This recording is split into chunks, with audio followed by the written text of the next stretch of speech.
আগামী 9ই কি আগামী 9ই মার্চ সরস্বতী পূজা। জোরে বলুন হ্যাঁ না শুক্রবার। সরস্বতী পুজোতে কুল খেতে নেই কেন? তো বলে রাখি কুল খেতে নেই কেন একটা ছোট্ট করে বলে দিই আপনাদেরকে। সবাই বেদব্যাস এদিকে মহর্ষি বেদব্যাস তিনি একবার সিদ্ধান্ত নিয়েছিলেন ব্রহ্মসূত্র বলে একটা গ্রন্থ রচনা করবেন। ভালো করে শুনবেন, এই কথা বলতে পারবে না কুল কেন খেতে নেই। সবাই শুনেন, সরস্বতী পুজোর আগে বাচ্চারা কুল দেন কেন দেন? মহর্ষি বেদব্যাস তিনি বললেন সিদ্ধান্ত নিলেন আমি ব্রহ্মসূত্র গ্রন্থ রচনা করব। কোনো মতে করতে পারছি না। ব্রহ্মনদের তীরে দেখবেন চারটা ভাবে একটা ধামের নাম হচ্ছে বদ্রীনাথ। বদ্রীনাথের কুলের দেবের একটা নাম বদ্রী। এই যে কুলের কথা বললাম না, কুল যে খান না ওই কুলের একটা সংস্কৃত হচ্ছে বদ্রী ফল বলা হয় ওটা সংস্কৃত ভাষায়। তো বদ্রীনাথ ধামে যেখানে ব্রহ্ম নদী তট আছে, যেখানে সরস্বতী নদী তট আছে, সেই জায়গায় কিন্তু বসে আমাদের ওই মহর্ষি বেদব্যাস ধ্যান করছে। ধ্যানে সন্তুষ্ট হয়ে মা সরস্বতী এসে বললেন মহর্ষি বেদব্যাস তুমি ব্রহ্মসূত্র রচনা করতে পারবে। একটা কুলের বীজ তোমার সামনে দিলাম, এর থেকে চারা গাছ হবে, বড় গাছ হবে, ফল ধরবে। সেই কুল পেকে যেদিন তোমার মাথায় পড়বে সেই দিন তোমার ব্রহ্মসূত্র লেখা সম্পূর্ণ হবে। হ্যাঁ হলো সেই কুল গাছটার গাছ হলো, ফল হলো, বড় বড় পাকা হলো, পেকে যেদিন ফলটা পড়লো সেদিন বসন্ত পঞ্চমী মা সরস্বতী পুজো। সেদিন তার সাধনায় সিদ্ধি লাভ করলো। সেই পাকা ফুলটা মা সরস্বতীর চরণে নিয়ে তারপর কিন্তু সেই ফুলটা বেদব্যাস গ্রহণ করলেন। এর থেকে শিক্ষা দেওয়া হয় ছেলে মেয়েরা পড়াশোনা করছে মানে সাধনা করছে। আমাদের আপনারা কি ভাবেন যে আমরা কীর্তন করছি বলে লীলাটাকে মুখস্থ করেছি তা নয়, আমাদের বহু কিছু পড়াশোনা করতে হবে। আমার গাড়িতে যারা যায় এরা সব জানে যে আমি গাড়িতে এরা যদি মাঝে মাঝে একটু ঘুমাই আমি কিন্তু খাতা পত্র বই চুপচাপ একটা করে জিনিস বুঝি একটা করে মনে করি। আমার গুরুদেব বলেছিল প্রত্যেকদিন সিদ্ধান্ত নিবি 4টা করে শ্লোক, 4টা করে ইংরেজি কিছু, 4টা করে সাহিত্য কিছু, 4টা করে তত্ত্ব কিছু পড়াশোনা করবি। যদি না করিস তাহলে বুঝবি সেই দিনটা তোর সবচেয়ে খারাপ হবে। সিদ্ধান্ত নিবি প্রতিদিন 4টা হোক 2টো হোক কিছু না কিছু মুখস্থ করবি। এটা আমার গুরুদেব চলে গেছেন শক্তিপদ দাস, তিনি বহুদিন চলে গেছেন। তিনি কবিয়াল ছিলেন এবং কীর্তনে খুব বিখ্যাত খোল বাদক ছিলেন। তিনি আমাকে প্রথম দান লীলা দিয়েছিলেন। তিনি আমাকে প্রতিদিন কিছু না কিছু শিখবি, যেদিন শিখতে পারবি না বুঝবি সেই দিনটা তোর সবচেয়ে বাজে দিন। আমাকে স্মরণ করবি, যদি শিখতে না পারিস আমাকে বুঝবি তুই অপমান করবি। এই জন্য গুরুকে অপমান যেন না হয়, প্রতিদিন আমি একটা করে শ্লোক হোক কিছু একটা করে প্রত্যেকদিন মুখস্থ করি। কেন? যদি আপনাদেরকে দিতে পারি কিছু শিখে। সবাই লক্ষ্য করুন ব্রহ্মসূত্র সেদিন রচনা হয়ে গেল, মাথায় কুলটা পড়লো, কুলটা সরস্বতীকে দিল। ওই জন্য বাবা ছেলে মেয়েরা সাধনা করছে, পড়াশোনা করছে, ওই জন্য কুল মা সরস্বতীকে পুজো দিয়ে তারপর কুল খেতে হয়। তার আগে কিন্তু কুল খেতে নেই। আচ্ছা বলে রাখি শ্রীমদ্ ভাগবতের দশম স্কন্ধের 35তম অধ্যায়, শ্রীমদ্ ভাগবতের দশম স্কন্ধ 35তম অধ্যায় আপনারা পড়বেন, দেখবেন, জানতে পারবেন। ভগবান শ্রীকৃষ্ণ বলছেন আমার সবচাইতে দামি সময় হচ্ছে বসন্ত পঞ্চমী। আমার সবচাইতে দামি সময় বসন্ত পঞ্চমী।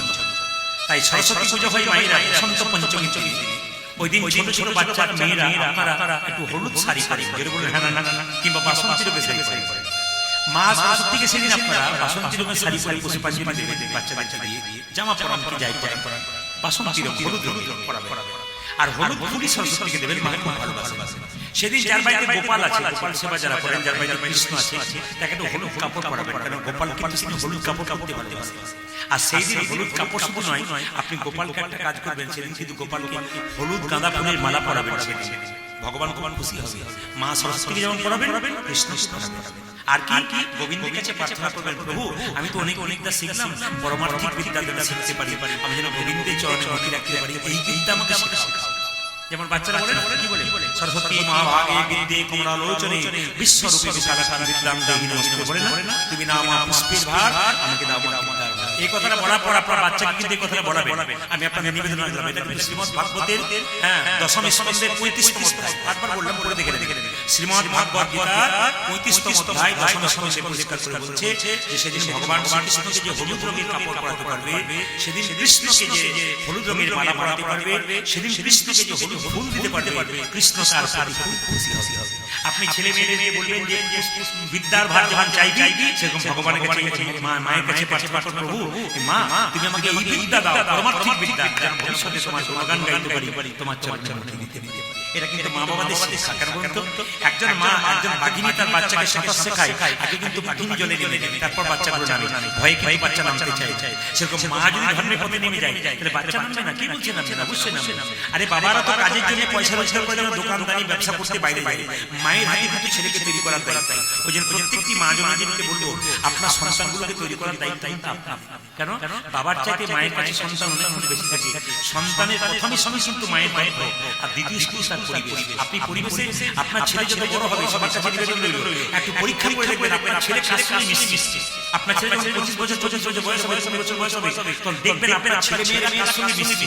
যার সঙ্গে মিশছে সেই ছেলেটা চলাফেরা কেমন, সেই ছেলে চলাফেরা খারাপ হয়, ওর সঙ্গে মেশা বন্ধ করুন। তাহলে আপনার ছেলে মেয়েরা ভালো সঙ্গ করুন, দেখবেন নিচ্ছে ভালো সঙ্গ করুন, ভালো ভালো বলুন, ভালো জায়গাতে নিয়ে আসুন। কোন জায়গায় কথা শোনাতেন দেখবেন ভাগবত গীতা যেটা সেখানে আলোচনা হয়, সেখানে বসে বসে দেখবেন জীবন আপনাদের পরিবর্তন হবে। 3টে মাসে 12 মাসের মধ্যে 3টে মাস খুব গুরুত্বপূর্ণ। একটা বৈশাখ মাস, একটা কার্তিক মাস, একটা এই মাঘ মাস। মাঘ মাস স্নানের জন্য বিখ্যাত, বৈশাখ মাস জলদানের জন্য বিখ্যাত। যদি আপনাদের এলাকায় মারোয়ারি জাতি থাকে, বড় বড় ব্যবসা করে ওরা, দেখবেন ওরা সকালবেলায় স্নান করার পর গোবিন্দের চরণে ফুল পুষ্প দিয়ে তারপর দেখবেন ওরা কি করে ব্যবসা চালু করে। ওরা বৈশাখ মাসে দেখবেন দরজার সামনে জল নিয়ে দাঁড়িয়ে শরবত দিয়ে দাঁড়িয়ে রাস্তায় গিয়ে সবাইকে খাওয়াই করে। তাহলে বৈশাখ মাসটা জলদানের জন্য। আপনার বাড়িতে আপনি অন্যদিন জলদান করতে না পারেন, বৈশাখ মাসে কোনো ভক্ত বৈষ্ণবী বাড়িতে যায়, ভিখারি যায়, আপনি তো বলবেন জল সেবা করে। বৈশাখ মাসটা জলদানের শেষ। আর কার্তিক মাসটা কি? ওই 3টে মাসের মধ্যে আবার শেষ মাস হচ্ছে কার্তিক মাস। কেন? দামোদর মাস। স্বয়ং ভগবানকে মা যশোদা দামোদর দড়ি দিয়ে মেরেছিল। দামোদর এই মাসে জন্ম, কার্তিক মাসে। আর শুভ উত্থান একাদশীর দিনে জন্ম।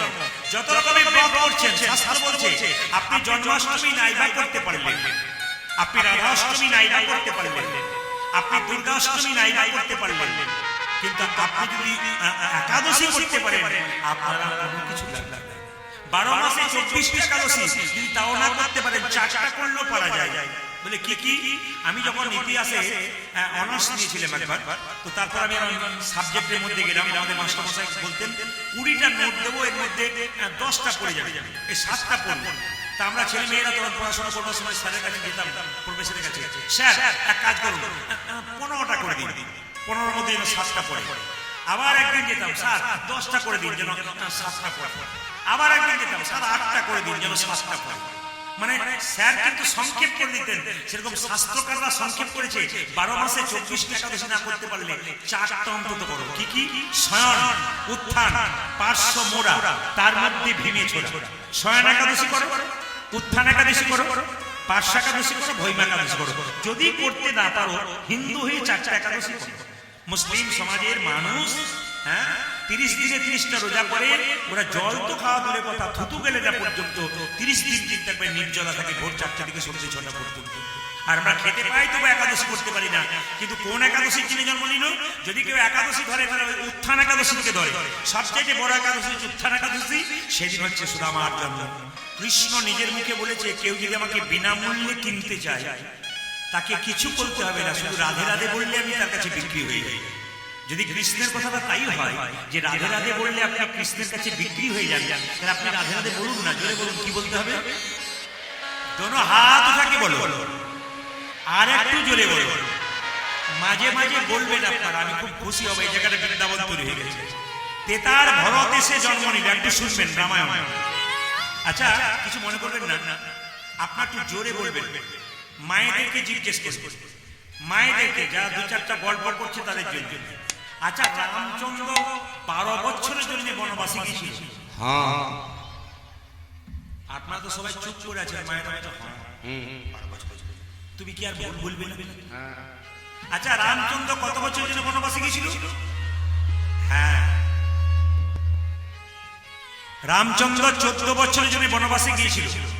আচ্ছা বাবা, রামচন্দ্র 16 বছরের জন্য গেল না, 11 বছরের জন্য গেল না, 14 বছরের জন্য কেন গেল? খুব যুক্তির কথা। কীর্তন শুনতে এসছেন, আপনি জানবেন না তা বললে হবে? কিছু গূঢ় তত্ত্ব আছে যেগুলো জেনে যেতে হবে। যারা সেরকম ব্যক্তিত্ব নিয়ে কীর্তন শুনতে এসছেন তারা হাঁ করে আছেন জানবার জন্য। আস্তে আস্তে রামচন্দ্র 14 বছরের জন্য বনবাসে গেল কেন বলুন তো?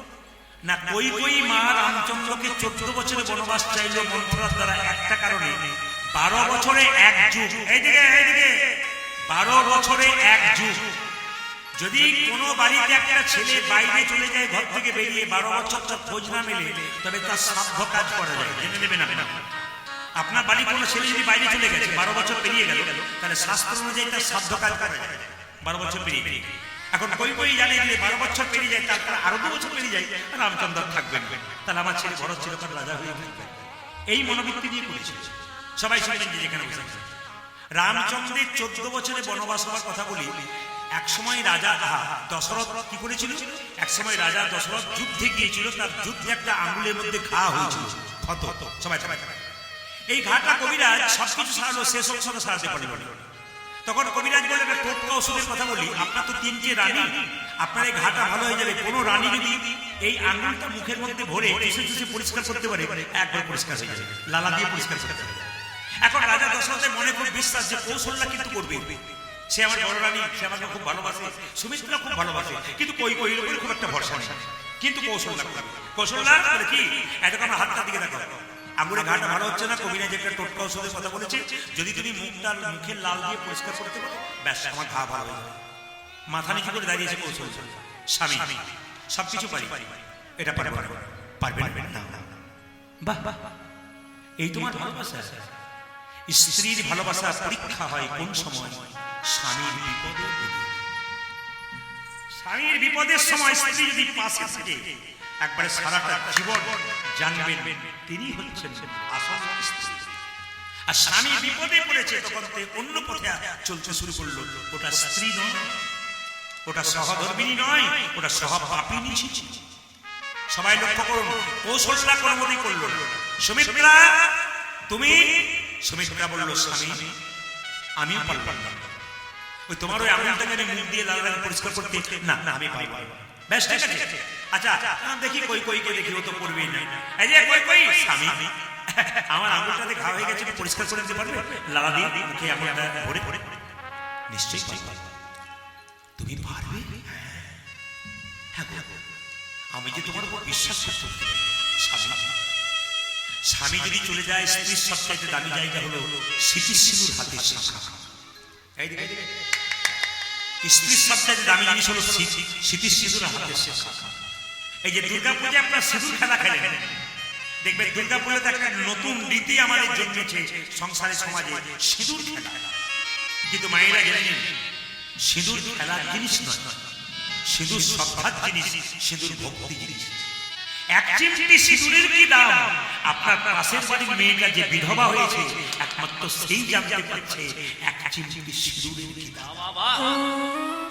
ওই জন্য বারবার বলবো, সিঁদুর নিয়ে খেলা নয়, সিঁদুরের প্রতি ভক্তি করুন। একে ওকে সিঁদুর খেলা করতে গিয়ে সিঁদুর, আমাদেরটাও সিঁদুর আছে, আমার ওদিকে তো একবারে নাই। অনেকে আবার সাইডে নিয়েছে, যে যত সাইডে নিচ্ছে তার সম্পর্ক সাইডে নিচ্ছে। বেশি বলবো না, কিছু মনে করবেন না। বলবো? আচ্ছা, না বলে হয় না, কি বলছো? একটা বলবো। এইদিকে মায়েরা শাস্ত্রের দিকে আসো। কি বললাম? কই বললো স্বামী সবচাইতে দামি জিনিস স্মৃতির সিঁদুর হাতের শাখা। আমি তোমার আঙুলটা পরিষ্কার করবো, কই দাও দেখি। কই দিনের পর দিন, রাতের পর রাত লালা দিয়ে স্বামীর আঙুল পরিষ্কার করে দিল। এক সময় রাজা দশরথ বলল, কই আমি তোমার সেবাতে সন্তুষ্ট, তুমি আমার কাছ থেকে দুটো বর চেয়ে নাও, যা চাই। স্বামীর জন্য কিছু করবো, তার জন্য চাওয়ার ব্যাপার আছে? না, আমি কিছু চাই না। না, তোমাকে চাইতে হবে। তুমি স্বামী, সে যদি প্রয়োজন হয় আমি চেয়ে নেবো। আচ্ছা ঠিক আছে, পরে চেয়ে নেবো, সময় নেই। আচ্ছা মায়েরা, রাজা দশরথ একদিন রাজ সিংহাসনে বসেছিলেন, সবাই জানাবেন। কীর্তন এমন একটা জিনিস, আপনারা কিছু মনে করবেন না, অপরাধ নেবেন না। আপনাদের এখানে তো ভক্তের সংখ্যা কম, কিন্তু অন্যান্য জায়গাতে আমার শ্রোতা যারা আছে তারা দেখেছেন 14, 15, 20 হাজার মানুষ থাকে। ইউটিউব, ফেসবুকের মাধ্যমে দেখতে পাবেন। আমি আসামে গিয়েছিলাম কয়েকদিন আগে, করিমগঞ্জে 40,000 লোক। ওখানকার যিনি রিপোর্টার তিনি বললেন 20,000 ভেতরে, 20,000 বাইরে। শুধু ইউটিউবে দেখে চলে এসছে, একবার দেখতে চাই, কিন্তু এত ভিড় দেখতে পাচ্ছেন আপনারা। পুলিশ থেকে ভেতরে ঢোকাতে পারছে এত ভিড়। এরা আসলে ঢোকার পর বলছে, দাদা এসো না, চাপা করে মরে যাবে, যা অবস্থা। তো আপনাদের কাছে নিবেদন রইল যে যেখানে বসে আছেন শাস্ত্রের সঙ্গে বাস্তবের মিল একটু আছে দেখবেন। রাজা দশরথ একদিন সিংহাসনে বসে আছে, হঠাৎ দেখলো তার এইখানে চুলগুলো পেকেছে। কিছু মনে করবেন না, যখনই এইখানে চুলগুলো পাকে তার মানে আপনাকে সিগন্যাল দিচ্ছে। আর কি দিচ্ছে? হঠাৎ দেখলো তার রাজ মুকুটটা বাম দিকে হেলে গেছে, তার মানে মুকুটটাও বলছে দশরথ তোমার মাথায় আর থাকতে চাইছি না, এবার ছেলের মাথায় দায়িত্ব দাও। বাবা এখানে যারা বয়স্ক বাবারা কীর্তন শুনতে কিছু মনে করবেন না। যদি সরকার থেকে আসে বলে আধার কার্ডে বাড়ির মালিককে আপনি বলবেন আমি, ছেলে কি বলবে আমার বাবা বাড়ির মালিক, মানে এই সংসারের রাজা আপনি, গোটা পৃথিবীর রাজা কৃষ্ণ, কিন্তু এই সংসারের মালিক কিন্তু সরকারি খাতায় আপনি। তা আপনি বাড়ির মালিক, বাড়ির বাবা, আপনি রাজা বাড়ি, আপনি যা বলবেন তাই হওয়া উচিত, বাড়ির বয়স্ক লোকের কথা শোনা উচিত। কিন্তু আপনার রাজমুকুটটা সংসারে হেরে গেছে, কখন বুঝবেন? রোদ্রে ঘেমে পরিশ্রম করে যখন বাড়ি ঢুকবেন, আপনার বৌমাকে যখন এক গ্লাস জল চাইবেন, 1 ঘন্টা পর যখন এক গ্লাস জল আসবে, তখন বুঝবেন আপনারও রাজমুকুটটা হেলতে শুরু করেছে। এই সংসার আপনাকে চাইছে না, আপনি কখন বুঝবেন? যখন দেখবেন আপনি সংসারে কিছু চাইছেন, সংসার আপনাকে বিরক্তি বোধ করছে, আপনাকে দিতে চাইছে না, তখন বুঝবেন সংসার আপনাকে চাইছে।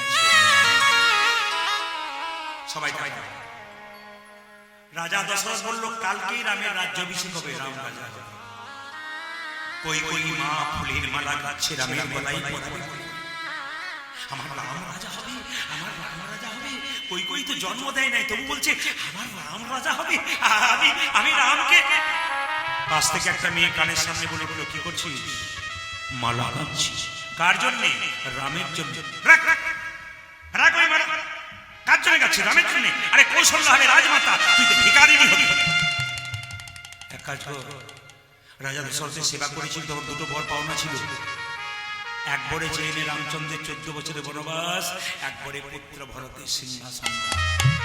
আপনার সবাই স্টপ থাকবেন, শুধু জিজ্ঞেস করবো, উত্তর দেবেন। বলুন তো, বিমাতা কই কই সুন্দর মালার গাছ ছিল, রামের প্রতি মন ছিল, কিন্তু একজন কানের মধ্যে বিষ ঢাললো, মেয়েটির নাম কি? এমন ভাবে বলছেন যেন আপনাদের পাড়ার মেয়ে বোধ হয়। না না, আসলে তা নয়। পাড়ায় পাড়ায় গ্রামে গ্রামে মন্থরা দেখতে পাবেন। ও মায়েরা, যখন মন দিয়ে কীর্তন শুনবেন, আপনার কানের সামনে 20 মন্ত্র ঢালবে, তখন বুঝবেন মন্থরা পার্টি পাঠিয়ে দিয়েছে। এইবার আপনার পাশাপাশি কেউ গল্প করলেই বুঝে নেবেন মন্থরা এসেছে। এর সঙ্গে সঙ্গে দেবেন না, উল্টো হয়ে যাবে। এই দিকে তাকান, আমি বলতে চাইছি আমার মায়েদের কাছে একটা নিবেদন রইল, সুন্দর কথা শুনে নিন। সমাজ শিক্ষামূলক কথা, কীর্তনের মধ্যে বাস্তব শিক্ষা কি? আপনি সংসারে ভালো কাজ করছেন, আপনি যখনই সংসারে শ্বশুর বাড়িতে ভালো কাজ করবেন মায়েরা, তখন আপনার বাবার বংশটার প্রমাণ পাওয়া যাবে। আপনি 2টো বংশ রক্ষা করবেন, একটা বাবার বংশ, একটা শ্বশুর বংশ। কোনো মেয়ে যদি শ্বশুর বাড়িতে ভালো ব্যবহার করে, লোকে বলবে বাবার বংশটা খুব ভালো। যখন আপনি ভালো কাজ করবেন সংসারে, তখন দেখবেন পাশ থেকে পাড়ার মেয়েরা বলবে তোর এত খাটাখাটির কি দরকার আছে, ওরা বসে বসে খাবে, তুই খেটে মরবি। তার মানে আপনার কানে বিষ ঢালছে। জেনে নেবেন, এই সংসারে একজন বিষ যদি খায়, তাকে হসপিটালে নিয়ে গেছে বাঁচতে পারে, কিন্তু কানে যদি বিষ নাই, একজন মরবে না, গোটা সংসারটা নষ্ট। আপনাদের কাছে বারবার বলবো, কানের মধ্যে বিষ নেবেন না, কানের মধ্যে অমৃত নিন, আপনার সংসার আপনি সুন্দর করুন। বারবার আমার মায়েদের কাছে নিবেদন, কারো কথা শুনবেন না, আপনি ভালো কথা শুনবেন, অমৃত কথা শুনবেন, আপনার জীবন শুনবেন। সবাই থাকে তো যেই না এই কথাটি বলেছে মন্থরা, আর বলো তাহলে আমি এখন চাইবো কি করে? বলছে কালকে রাম রাজা হবে তো, তুই সকালবেলাতে এক কাজ করে বিছানাতে শুয়ে থাকবি, বালিশের মুখ লুকিয়ে কাঁদবি, নকল কান্না। এখন রাজা দশরথ রামকে রাজা করবে, বাড়িতে আনন্দের সীমা নাই। হঠাৎ করে দেখছে কই কই কই কই কই কই, রাজা দশরথ ছুটে এসে বলছে কই কই, কি তুমি কাঁদছো কেন? বালিশের মুখ লুকিয়ে কি হয়েছিল? আজকে আনন্দের দিনে 2টো বর পাওনা ছিল, একটা বর দিয়ে দাও। 2টো বর কি? এক বরে পুত্র ভরতের সিংহাসন, আর একবারে রামচন্দ্রের 14 বছরের বনবাস। রাজা দশরথ কেঁদে কেঁদে বলল কই কই, তুমি যদি আমার চাইতে ছোট না হতে, আমি তোমার পা দুটো ধরে কাঁদতাম। রাম আমার ছোট সন্তান নয়, রাম হলো আমার হৃদয়। ও যদি বনবাসে চলে যায়, আমি আর বাঁচব না। তুমি যা চাইবে চাও, কই কই আমার রামকে তুমি বনবাসে পাঠিও। বারবার যখন কাঁদছে, কই কই বরে অটল, আমি দুটো বর চাই। ইনি হলেন রাম। এসে কই কই মাকে বলছে, মা আমি জীর্ণ বসন করেছি, বনবাসে যাব। কই কই বলল, তুই বনবাসে যাবি? হ্যাঁ, আমি বনবাসে না গেলে সাধুগুরু বৈষ্ণবরা উদ্ধার হবে কি করে? তুমি তো আমাকে বনবাসে পাঠিয়ে খারাপ কাজ করনি, তুমি ভালো কাজ করেছো। দেখুন, রামচন্দ্র রাজা হবে তাতেও রামের আনন্দ নাই, আর রামচন্দ্র বনবাসে যাবে তাতেও দুঃখ নাই। ইনি হলেন রাম, মর্যাদা পুরুষোত্তম। আমরা দুঃখতে দুঃখ পাই, আনন্দে একবারে বিগলিত হয়ে যায়। রামচন্দ্র রাজা হবে তাতেও আনন্দ নাই, আর রামচন্দ্র বনবাসে যাবে তাতেও কোনো দুঃখ নাই। দুঃখেও যেমন, সুখেও তেমন, ইনি হলেন রাম। শিক্ষা আছে রামায়ণ মহাভারতের মধ্যে, দারুণ দারুণ শিক্ষা আছে। আপনারা হয়তো জানেন না, আমি পশ্চিমবাংলার বাইরে ত্রিপুরাতে প্লেনে করে প্রচুর গান করতে যাই। ত্রিপুরার মানুষ পালাপত্র কিছু বোঝে না, কিন্তু ওরা এত সুন্দর সুন্দর ভাগবতীয় কথা, রামায়ণের কথা বোঝে। ওরা বলে 3 ঘন্টা শুধু আপনি ঝেড়ে দিন রামায়ণ মহাভারত, আমরা কিচ্ছু চাই না, যা চাইবেন তাই দেন। এত ভালোবাসার মানুষ। এক একটা এলাকায় এক একটা রীতি আছে, সেই রীতি অনুযায়ী করতে হয়। সবাই লক্ষ্য করুন, রামচন্দ্র 14 বছর যেন বনবাসে যাচ্ছে, সেই সময় কৌশল্যা বলল, রাম তুই বনবাসে যাচ্ছিস, এক বাটি দুধ খেয়ে নে, তোকে 14 বছর দুধ খাওয়াতে পারবো না। যেই না দুধের বাটিটা রামের মুখে দিতে গেছে, অমনি কই কই দুধের বাটিটা কেড়ে বলো, দুধ খাওয়াবে। রামচন্দ্র দাঁড়িয়ে আছে, মা তোমার সবকিছুই ভালো ছিল, এই জায়গায় তুমি খুব খারাপ করলে। দুধের বাটি আমার মুখ থেকে তুমি কেড়ে নিলে। এক ফোঁটা দুধের যে কি দাম সেটা পরে তুমি বুঝতে পারবে, আজকে নয়। সবাই লক্ষ্য করো, রামচন্দ্র 14 বছর বনবাসে গেলেন, 14 বছর ফিরে আসছেন 14 বছর পর। কিন্তু পুত্র ভরত সে মামার বাড়িতে ছিল, এসে কই কই কি বললো, মা তুমি আমার রাম দাদাকে বনবাসে পাঠিয়েছো, তোমাকে আমি বন্দি করে রাখলাম, তোমাকে 14 বছর মা বলে রাখবো না। মা যদি মায়ের মতো না হয়, সেই মাকে ত্যাগ করা যায়। কই কইকে ভরত 14 বছর ত্যাগ করেছিল। বাবা যদি বাবার মতো না হয়, সেই বাবাকে ত্যাগ করা যায়। হিরণ্যকশিপুকে ভক্ত প্রহ্লাদ ত্যাগ করেছিল। গুরু যদি গুরুর মতো না হয়, তবে সেই গুরুকে ত্যাগ করা যায়। বলি রাজা শুক্রাচার্যকে ত্যাগ করেছিল। শিখে নিন, কথাগুলো শিখে নিন। ত্যাগ করে যদি না হয় মনের মতো, ত্যাগ করা যায়। গুরু যদি গুরুর মতো না হয়, তাকেও ত্যাগ করা যায়, যদি মনের মতো না হয়। সঙ্গে সঙ্গে বললো, তোমাকে 14 বছর বন্দি করে রাখলাম। কই কই মা বাড়ির ভেতর থেকে কেঁদে কেঁদে বলতো, রাম আমি জানি তুই আমার জন্য বনবাসে গেছিস, তবে এই দেখ 14 বছর পর তুই যখন বনবাস থেকে আসবি, এক হাতে নবনির্ভাণ্ড, এক হাতে বিষের ভাণ্ড নিয়ে তোর কাছে যাবো। তুই যদি আমায় মা বলে ডাকিস, আমি নবনির্ভাণ্ড তোর মুখে তুলে দেবো। আর যদি মা বলে না ডাকিস, তবে বিষের ভাণ্ড আমার মুখে নিয়ে আমি চিরকাল তোর প্রাণ তলে, চরণ তলে প্রাণ বিসর্জন করবো। তবু তো বুঝবো মরণটা আমার ভগবানের চরণে। অন্তর্যামী ভগবান জানতে পারলেন মায়ের মনের কথা। রামচন্দ্র 14 বছর পর বনবাস থেকে আসছে, বিমাতা কই কই যাচ্ছে, সবাই যাচ্ছে। বিমাতা কই কই এক হাতে নবনির্ভাণ্ড, এক হাতে বিষের ভাণ্ড নিয়ে যাচ্ছে কেঁদে কেঁদে। আর রামচন্দ্র বনবাস থেকে আসছে, ভক্তগণ গাইছেন, জয় জয় রঘুপতি রাঘব রাজা রাম পতিত পাবন সীতা রাম। জয় জয় রঘুপতি রাজা রাম পতিত পাবন সীতারাম। রঘুপতি রাঘব রাজা রাম পতিত পাবন সীতারাম। জয় জয় রঘুপতি রাঘব রাজা রাম পতিত পাবন সীতারাম। ঈশ্বরী আল্লাহ তেরো নাম সর্ব সুমতি ভগবান। ঈশ্বরী সবই কুসুমতি দে ভগবান। ঈশ্বরী আল্লাহ তেরো নাম সর্ব সুমতি ভগবান। আদি ঈশ্বর জানা তের নাম সবই কসুমতি দে ভগবান। রঘুপতি রাঘব রাজা রাম পতিত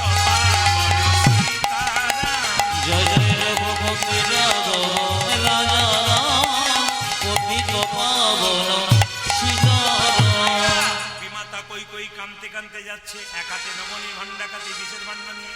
একবার আমায় মা বলে ডাক, আমার নারী জনম হবে। হরে রাম একবার মা বলে ডাক, নারী জনমে ধন্য হবে।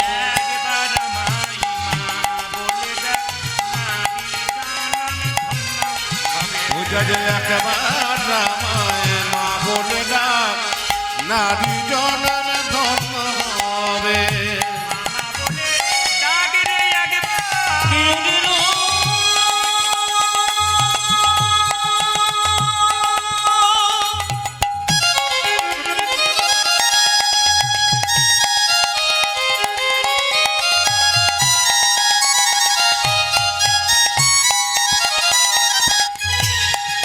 ও বিগবনে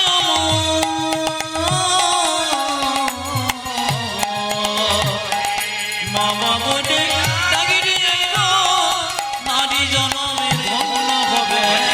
একবার আমায় মা বলে ডাক, নারী জনম ধন্য হবে। বুঝা যে একবার জামায় মা বলে ডাক, নারী জনম ধন্য হবে।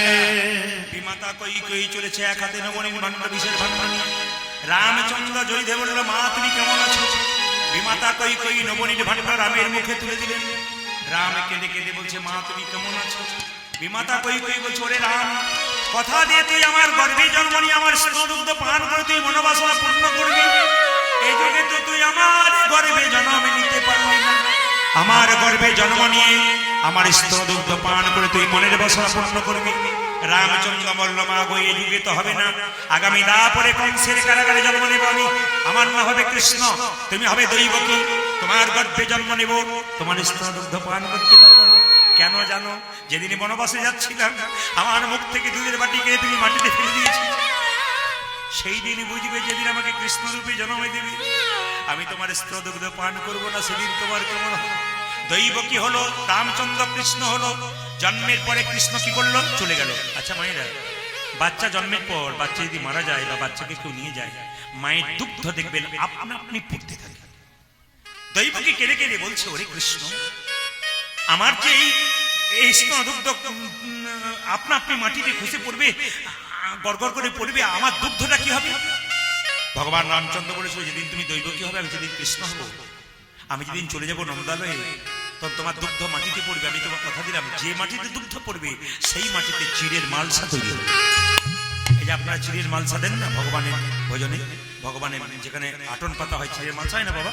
ওই চিড়ের মালসা মাটিটা কোথা থেকে তৈরি হয় খুব ভালো করে জানি। দৈবকের স্তনদুগ্ধ যে মাটিতে পড়েছিল, তার থেকে কিন্তু তৈরি হয়েছিল চিড়ের মালসা। কি সুন্দর ব্যাপার আছে প্রত্যেকটি জিনিসের মধ্যে, শিক্ষা আছে প্রত্যেকটি কথার মধ্যে। জেনে নেবেন, অজানা জিনিস জানা, এরই নাম কীর্তন। সবাই লক্ষ্য করুন, কথা দিলাম মা, তারপরে কৃষ্ণ হবো, তুমি হবে দৈবকী, তোমার গর্ভে জন্ম নিতে পারবো, কিন্তু তোমার স্তনদুগ্ধ পান করতে পারবো না।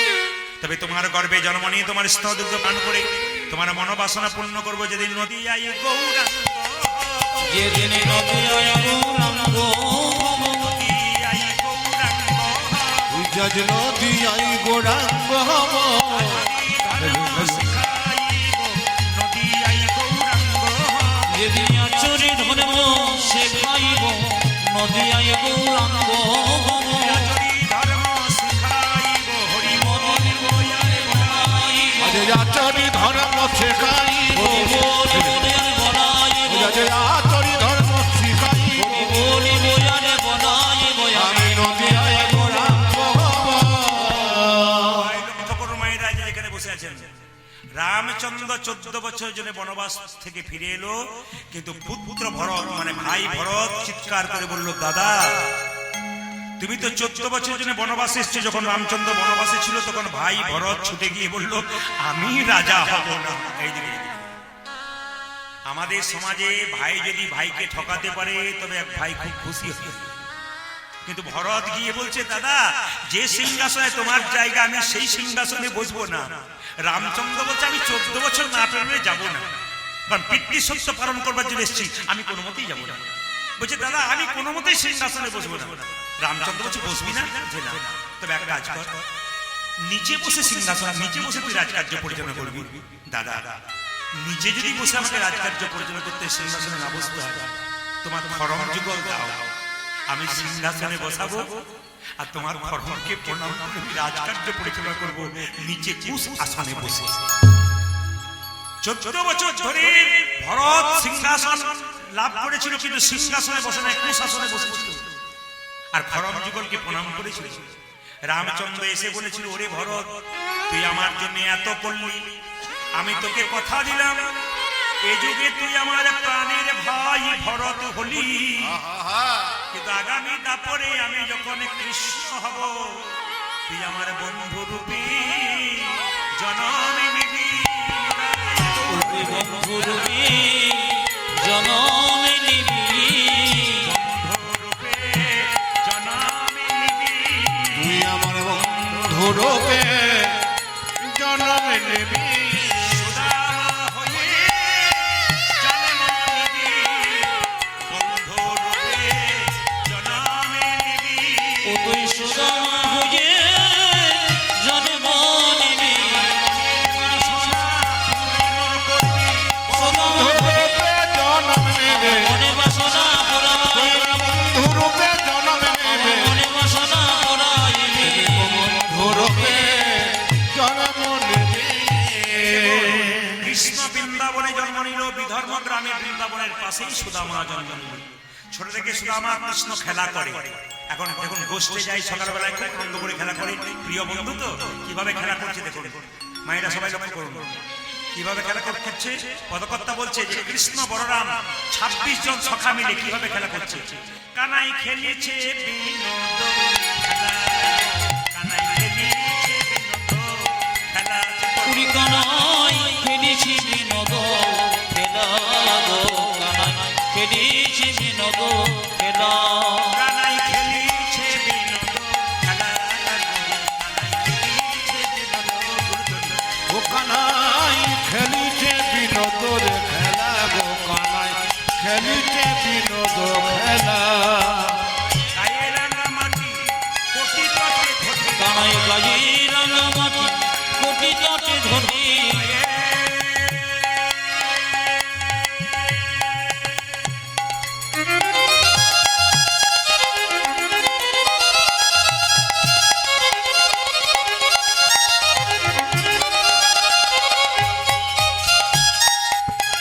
খেলা খেলে রে, খেলে রে,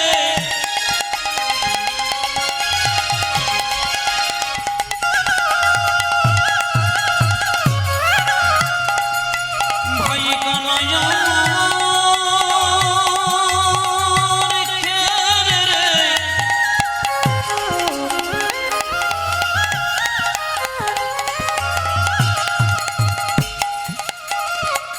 কত সখা মনে লয়ে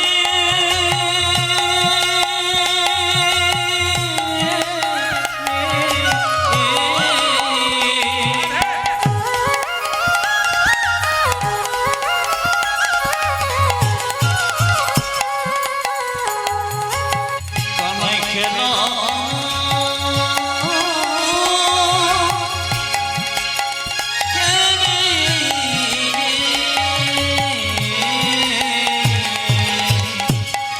যে গায়ে রাঙা মাটি কোটি ধটি তোটে, কানাই বাজি রাঙামাটি কোটি তোটে ধরি,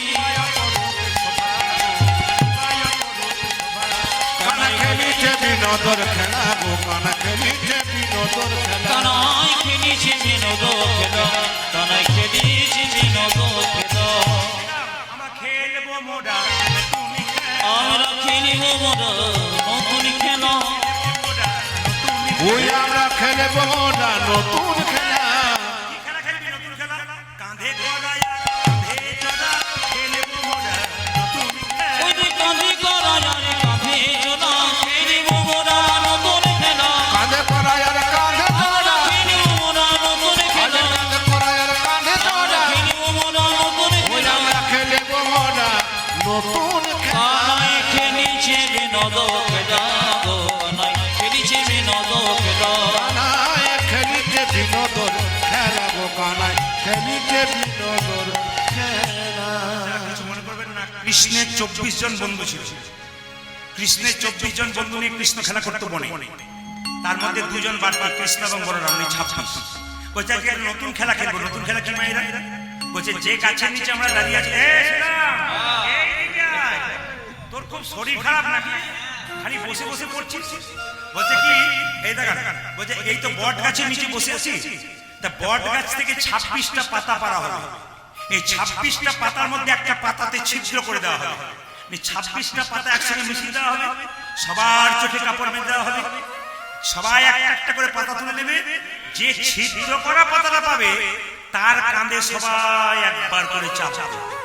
আচ্ছা, কীর্তন তো শুনছেন আপনারা, বলুন তো 26 জন বন্ধুর মধ্যে কার কপালে ছিদ্র করা পাতাটা পড়তে পারে? জোরে বলুন। সুদামা, কৃষ্ণ।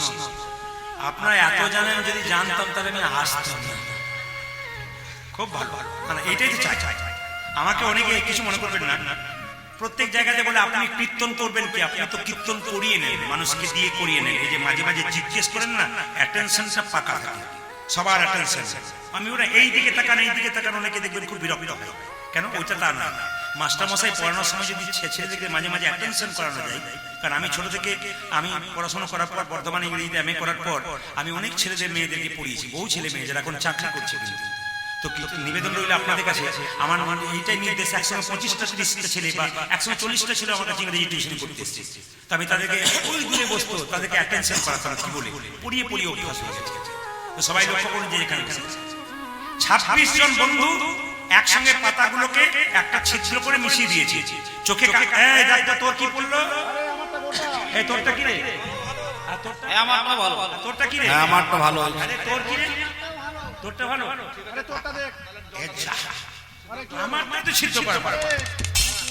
এখন সবাই মিলে বলছে কৃষ্ণ চোর, কৃষ্ণ চোর, কৃষ্ণ চোর।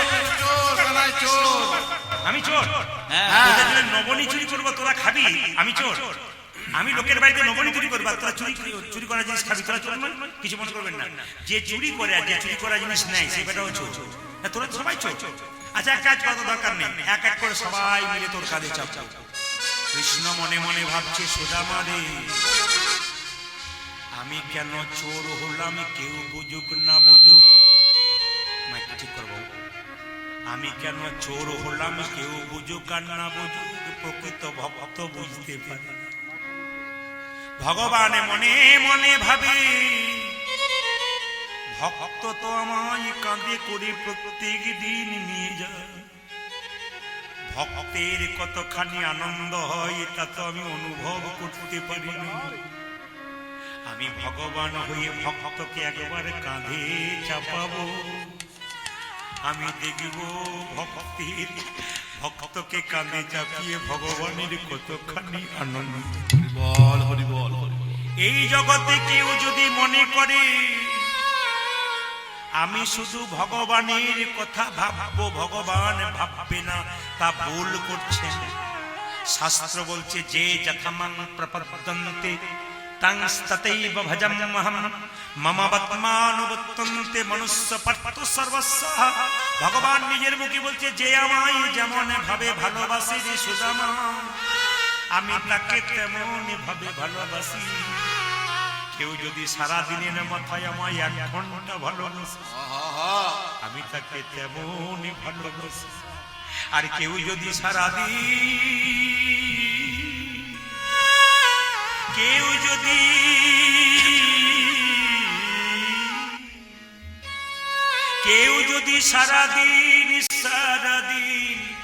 নিজের কর্ম করতে করতে আমাকে স্মরণ করে, তবে আমি যে তার হয়ে যাই।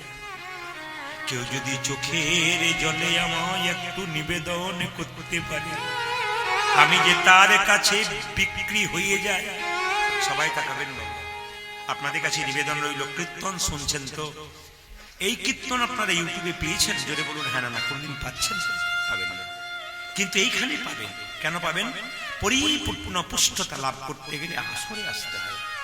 টিভিতে অনেক জায়গায় চ্যানেলে দেয়, আমাকে ভক্তরা বলেন আপনার কীর্তনটা না শুনলে সারা দিনের মাথায় বিরক্ত হয়ে যায়, একদিন অন্তত আধ ঘন্টা না শুনলেও টিভিতে দেয় বাবা, 10 মিনিট দিয়ে আবার কেটে অন্যজনের দিয়ে দেয়। সেটা তো তাদের ব্যাপার, আমি তো বুঝি না কিছু, ওরা কিভাবে দেয়, বিভিন্ন চ্যানেলে বিভিন্ন জেলায় জেলায় দেয়। তা আপনাদের কাছে নিবেদন রইল, কৃষ্ণ কেঁদে কেঁদে বলছে সুদামা তুই আমার কাঁদে চা। সুদামা তো বোঝে না, সুদামা কাঁদে চেপেছে, তাকাবে না, সুদামা কাঁদে চেপেছে। সুদামা যেই না কাঁদে চেপেছে, একটা পা বুকের দিকে একটা পা পেছনের দিকে রেখেছে। কৃষ্ণ মনে মনে ভাবছে সুদামা রে, তোর একটা পা পেছন দিকে থাকবে, একটা পা সামনে থাকবে, তা নয়, তুই দুটো পা সামনের দিকেই রাখ। সুদামার বক্ষটা, গোবিন্দ নিজের বক্ষে সুদামার পা দুটো জড়িয়ে ধরেছে, আর সঙ্গে সঙ্গে কৃষ্ণের এক ফোঁটা জল সুদামার পায়ে পড়েছে। সুদামা বলছে হ্যাঁ রে কানাই, তুই তো খুব সুখী, বোধহয় আমাকে কাঁধে নিয়ে তোর খুব কষ্ট হচ্ছে, তাই তোর চোখ থেকে জল পড়ছে। কৃষ্ণ বলল না রে, পুকুরে বন্ধ করুন শব্দ, ওখানে চিৎকার করছে যারা আছেন একটু সরিয়ে দিন। কি বললাম মায়েরা, লক্ষ্য করুন। ওরে সুদামা, তুই দুটো পা আমার বক্ষে দে। কেন? আর তুই কাঁদছিস কৃষ্ণ বলে তো আমার পায়ে জল পড়লো? না না, কান্না দু রকমের, একটা সুখের একটা দুঃখের। আজ আমার সুখের কান্না যে ভক্তকে আমি বক্ষে নিতে পেরেছি, ভক্তের চরণটা।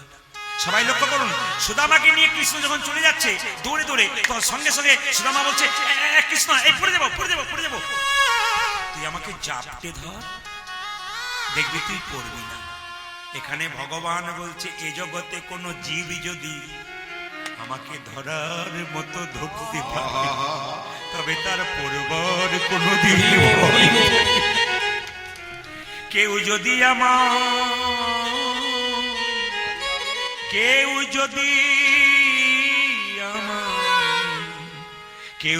আমায় ধরার মতো ধরতে পারে, সে আর পড়ার ভয় না। সুদামাকে কৃষ্ণ কোলে করে নিয়ে যাচ্ছে, কানে করে নিয়ে যাচ্ছে, আর যেতে যেতে কিভাবে যাচ্ছে, সুদামা রে লইয়া কৃষ্ণ ছুটিতে লাগে। সুদামা রে লইয়া কৃষ্ণ ছুটিতে লাগিল, সুদামা রে লইয়া কৃষ্ণ ছুটিতে লাগিল। ওই যা সুদামা রে লইয়া কৃষ্ণ ছুটিতে লাগিল।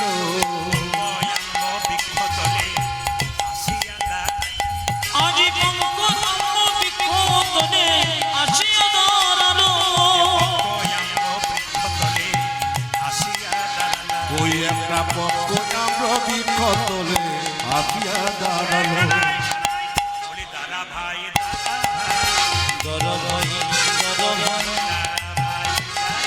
একবারে দাঁড়া ভাই দাঁড়া ভাই, করে ছুটিস না ভাই, দাদা ভাই দাদা ভাই, ও তুই এমন করে ছুটিস না ভাই, দর ভাই দর ভাই, এমন করে ছুটিস না ভাই, দাদা ভাই দাদা ও ভাই। তুই এমন করে ছুটেছে না ভাই, দাঁড়া ভাই দাঁড়া ভাই। আজি পঙ্কজ বৃক্ষতলে আসিয়া দাঁড়ালো, ওই একটা পক্ষ আমরা বৃক্ষ তলে আসিয়া দাঁড়ালো।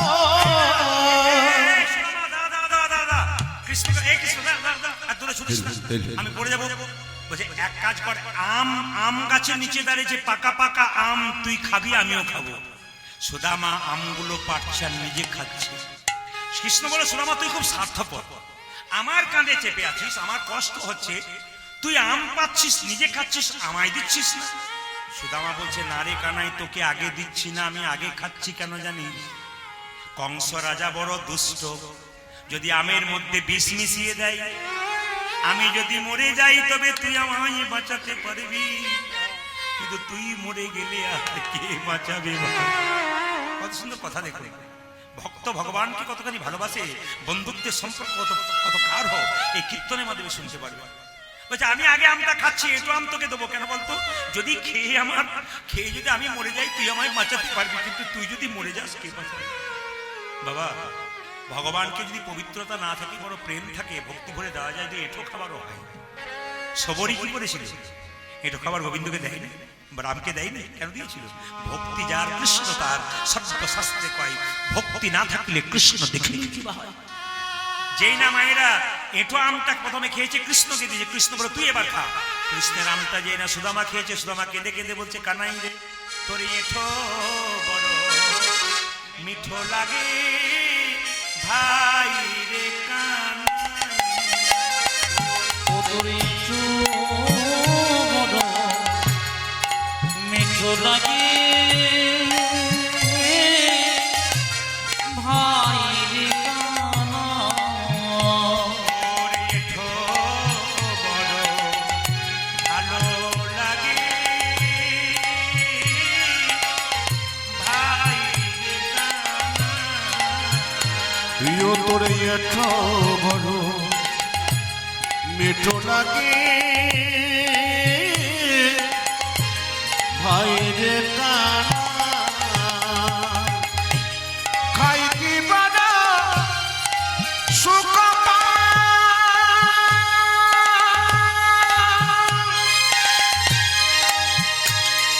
আমি তাই তোর তোর এঠো খাই। খাইতে বড় সুখ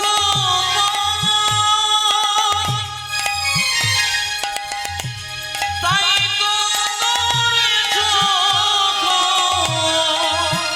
ও কানাই খাইতে বড় সুখ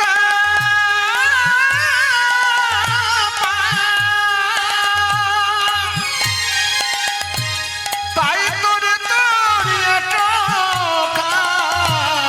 খাইতে বড় সুখ তাই তো তোর চোখ আজ না জানি কি সদাই আছে, তোর না জানে কি সুখ আছে। আজ না জানি তোর সদাই আছে, তোর না জানে কি সুখ আছে। তোর আধার জমিতে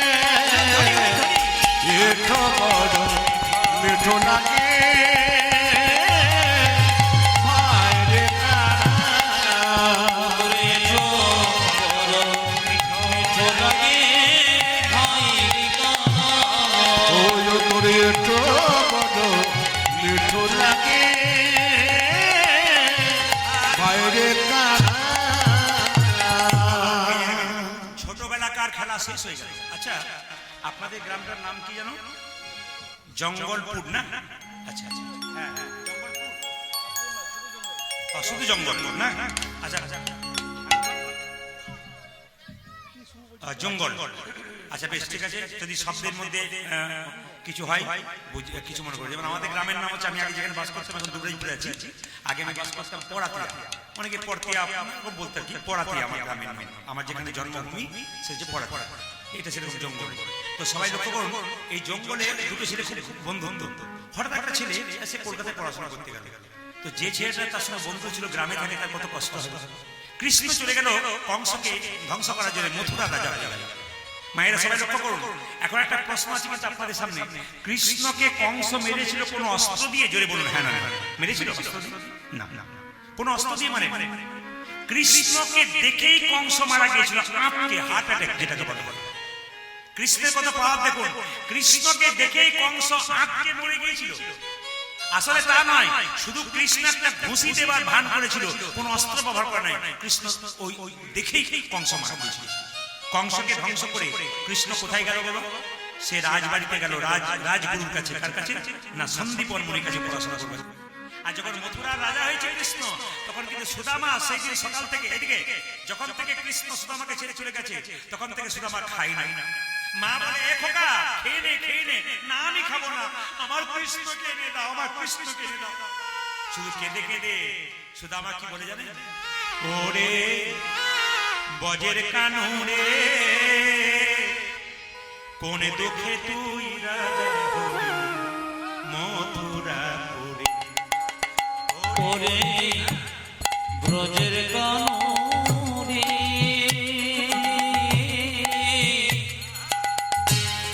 ওরে দুঃখে তুই রাজা হলি মথুরাপুরে।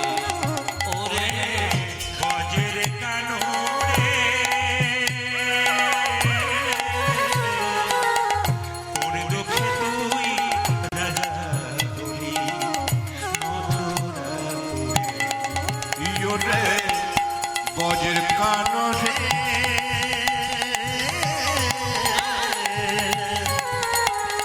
কোনে তোকে তুই রাজা হলি মথুরা বনে আর কি ফিরে আসবি না ভাই বৃন্দাবন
মাঝে উজ্জাদি নন্দ পিতা জেনেছে চিতা প্রাণতে জীবন তরে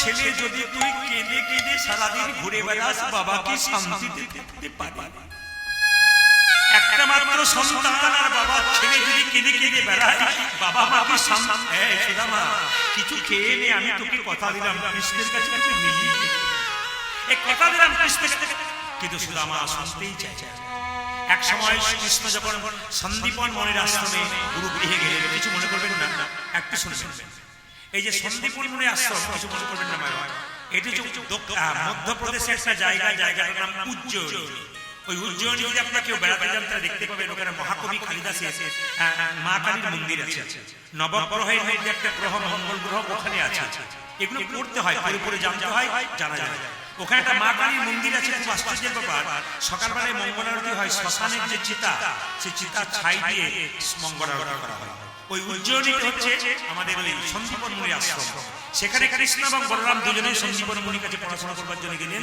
আর তার বাবা মানে সুদামার বাবা সুদামাকে নিয়ে চললো চল চল তোকে আর বাড়িতে রাখবো না ওইখানেই ভর্তি করে দেবো সুদামার বাবা যাচ্ছে আগে আগে আর পেছন পেছন সুদামা যাচ্ছে বাবা সবাই যারা গুরু মন্ত্র নিয়েছেন তারা সবাই মিলে গুরুকে স্মরণ করুন আর কি গুরু নাম করতে করতে চললো কোথায় সন্দীপন জয় গুরু গুরুদেবের জয়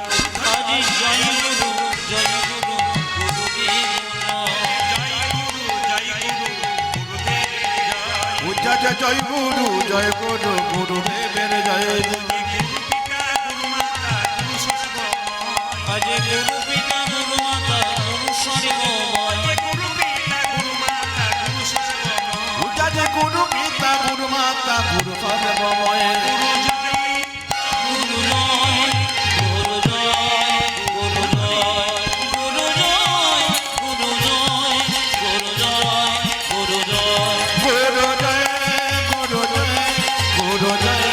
গুরু জয়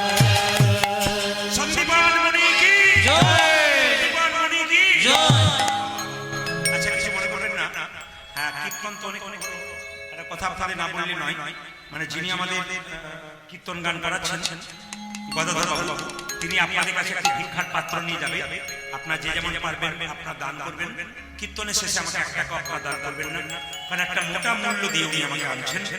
উনি আমাকে প্রথমেই বলেছিলেন যে আপনি যা নেবেন তাই দেবো, কিন্তু আপনার কাছ থেকে খুব মোটা মূল্যের কথা বলেছিলাম। তারপর উনি বললেন যে বেশ বাবা, যেটা বিচার হয় সেটা করেন। আমি বিচার করে নিশ্চয়ই করবো, বিচার আমার আছে, আমি চিন্তা ভাবনা করবো। আপনাদের কাছে নিবেদন, কীর্তনের শেষে 1 টাকাও কিন্তু আমার কাছে আমাকে দেবেন না, দেওয়াটা কিন্তু আপনাদের ঠিক হবে না। ওই টাকাটা ওনাকে দিন। এত এত মানুষের সেবার ব্যবস্থা সেই বিকাল দুপুরবেলা ধরে চলছে, প্রচুর ভক্তের রান্না চলছে। আপনার সবাই প্রসাদ পাবেন বসে কীর্তনের শেষে। এবং উনি একটা ভালো কথা বলেছেন, আগে নাম তারপর সেবা। আচ্ছা, আপনাদের কাছে জিজ্ঞেস করি, কীর্তন চলছে যদি সেবা করবেন না কীর্তনের শেষে করবেন, কোনটা করবেন? জোরে বলুন। কীর্তনে আপনারা বলছেন শেষে, 2-4 জন মনে মনে ভাবছেন পেলে ঠান্ডাতে পালালেই ভালো। কেন বলুন তো? ছেলেকে যদি পড়াতে বসে, ও মায়েরা, ছেলেকে যদি পড়তে বসে আপনি 8টার সময় বলে খেয়ে নে, আমার শরীরটা ভালো নেই, তারপর কি করবি? ছেলে যদি খায়, ও বিছানা খুঁজবে না বই পড়বে, ও তো বিষ খুঁজবে। তারপর শীতকালে দিন বলে গরম গরম নয় যে পড়বি। যেটা বল রাধা রানী কি, শ্যামসুন্দর কি, মদন মোহন কি, আচ্ছা কিছু মনে করবেন না। যারা গুরুমন্ত্র নিয়েছে, আস্তে আস্তে আদে আদে, যারা গুরুমন্ত্র নিয়েছে তাদেরকে বলবো, গুরু মানে কি, দীক্ষা মানে কি, দিয়ে খা, দিয়ে খা। ভগবানকে দিয়ে যারা খায় তাদের দীক্ষা নেওয়া সার্থক, বাকি কারণ নয়। স্নান করে আপনি ভগবানের চরণে একটু বাতাসা তুলসী পত্র দেবেন, তারপর যা খাবেন খাবেন, তবে আপনার দীক্ষা নেওয়া সার্থক, নইলে কিন্তু নয়। আস্তে আস্তে এইদিকে এইদিকে। আর দীক্ষা মানে কি, সবাই দেখা, গুরু কেমন হবে? ব্রজে একটা ভাষা আছে, পানি পিও ছানকে আর গুরু করো জান। জল খাবে এইদিকে, জল খাবে ছেনে আর গুরু করবে জেনে। গুরু যাকে তাকে করবে না, গুরু জেনে করবে। বাজার থেকে 50 টাকার জিনিস কিনবেন, 5 বার চিন্তা করছেন নেব কি নেব না। গুরু যখন করবেন তখন মনে মনে ভাববেন। গুরুকে কিন্তু বিচার করে করবেন, যাকে তাকে গুরু করবেন না। কে বলেছে? রামকৃষ্ণ দেব। গুরু কি পরিবর্তন করা যায়? সবাই তাকান। রামকৃষ্ণ দেব বলছে গুরুকে পরিবর্তন করা যায়। বলে কি করে পরিবর্তন করা যায়? বলছে যদি মনে হয় আপনার গুরু আপনার সঙ্গে সদ্ব্যবহার করছে না, গুরুকে নিয়ে আপনার সমস্যা হচ্ছে, আপনি মনে মনে ভাবছেন গুরুর প্রতি ভক্তি আসছে না, গুরু খাই লোভী, এই চাইছে ওই চাইছে, কিচ্ছু আমাকে দিচ্ছে না, তাহলে বুঝবেন সে গুরু গুরু নয়, তাকে ত্যাগ করা যায়। সবাই তাকান। আর গুরু কাকে করবেন? সবাই তাকান। আর গুরু কাকে করবেন? বলে গুরু মন্ত্র যখন থেকে নেবেন তখন থেকে আপনার দীক্ষা মন্ত্র 3 বার ভজন করবেন, সকাল দুপুর সন্ধ্যা। যদি না করতে পারেন অন্তত জোরে বলুন 1 বার করবেন। এইবার বলি, গুরু যখন থেকে যারা দান নিচ্ছেন তাদের কাছে বলবো, যারা দান দিচ্ছেন আর দান নিচ্ছেন তাদেরকে বলবো, দান দেবেন কান কিনতে এখানে রাখবেন, শব্দ করবেন না, চুপচাপ টুকটুক করে দিয়ে দেবেন, কান কিনতে রাখবেন। একটা জিনিস পেরিয়ে গেলে পাবেন না। গুরু করবেন জেনে মায়েরা। আর গুরু কিন্তু, গুরু যখন থেকে মন্ত্র দেবে, নিজের ছেলে মেয়েকে যেমন ভালোবাসবে তোমাকে সেরকম ভালোবাসবে। যদি এরকম ভালোবাসতে পারে তবে গুরু ঠিক আছে, কিন্তু গুরু নিতে গুরু হরি নিজে। আচ্ছা একটা কথা বলি, গুরু যখন আপনার বাড়িতে আসে তখন যদি খালি হাতে আসে আর থলি ভর্তি করে যায়, তাহলে বলবেন গুরু আপনাকে শোষণ করতে এসছে, আপনাকে ভালোবাসে। আচ্ছা গুরুকে প্রশ্ন করবেন তো, তোমার ছেলে মেয়ের বাড়ি যদি কলকাতায় হয় বা অন্য কোথায় হয়, তুমি কি খালি হাতে ছেলে মেয়ের বাড়ি যাবে? জোরে বলুন হ্যাঁ না। যদি গুরু ছেলে মেয়ের বাড়ি যাবে, সে কি খালি হাতে যাবে? সে তো কিছু নিয়ে যাবে। তাহলে গুরু যদি আপনার বাড়িতে খালি হাতে আসে, তাহলে বুঝবেন আপনাকে ছেলে হিসেবে ভালোবাসতে পারেনি, তাহলে নিয়ে আসতে আপনার কাছে।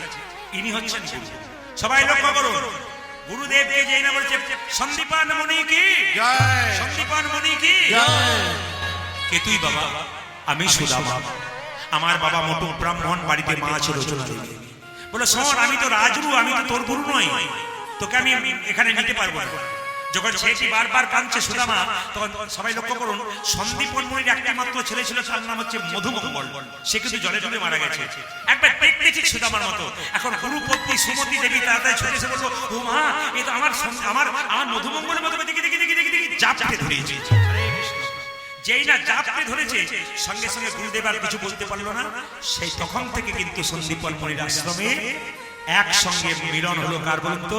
সুদামার আর কৃষ্ণ। সুদামা বলল কানাই তুই এখানে, কৃষ্ণ বলল সুদামা তুই এখানে। দুজনে মিলন হলো। পদকর্তা বলছে শিক্ষার উদ্দেশ্যে তথাই একত্রিত হইল, শিক্ষার উদ্দেশ্যে তথাই একত্রিত হইল। আজ থেকে আমাদের খুব আনন্দ হবে। সেই ছোটবেলায় একসঙ্গে দেখেছি, আজকে আবার স্কুলে দেখলাম, মানে মুনির গুরুকে শিক্ষার উদ্দেশ্যে তথাই একত্রিত হইল, শিক্ষার উদ্দেশ্যে তথাই একত্রিত হইল। আজ বহুদিন পরে সুদামা আনন্দ পাইল বহুদিন পরে সুদামা আনন্দ পূজা যে বহুদিন পরে সুদামা আনন্দ হইল আনন্দ ধরে না আনন্দ ধরে না আনন্দ ধরে না আনন্দ ধরে না বহুদিন পরে সুদামা আনন্দ ধরে না আজ বহুদিন পরে সুদামা বহুদিন পরে সুদামা আনন্দ হরি হরি হরি আজ বহুদিন পরে সুদামা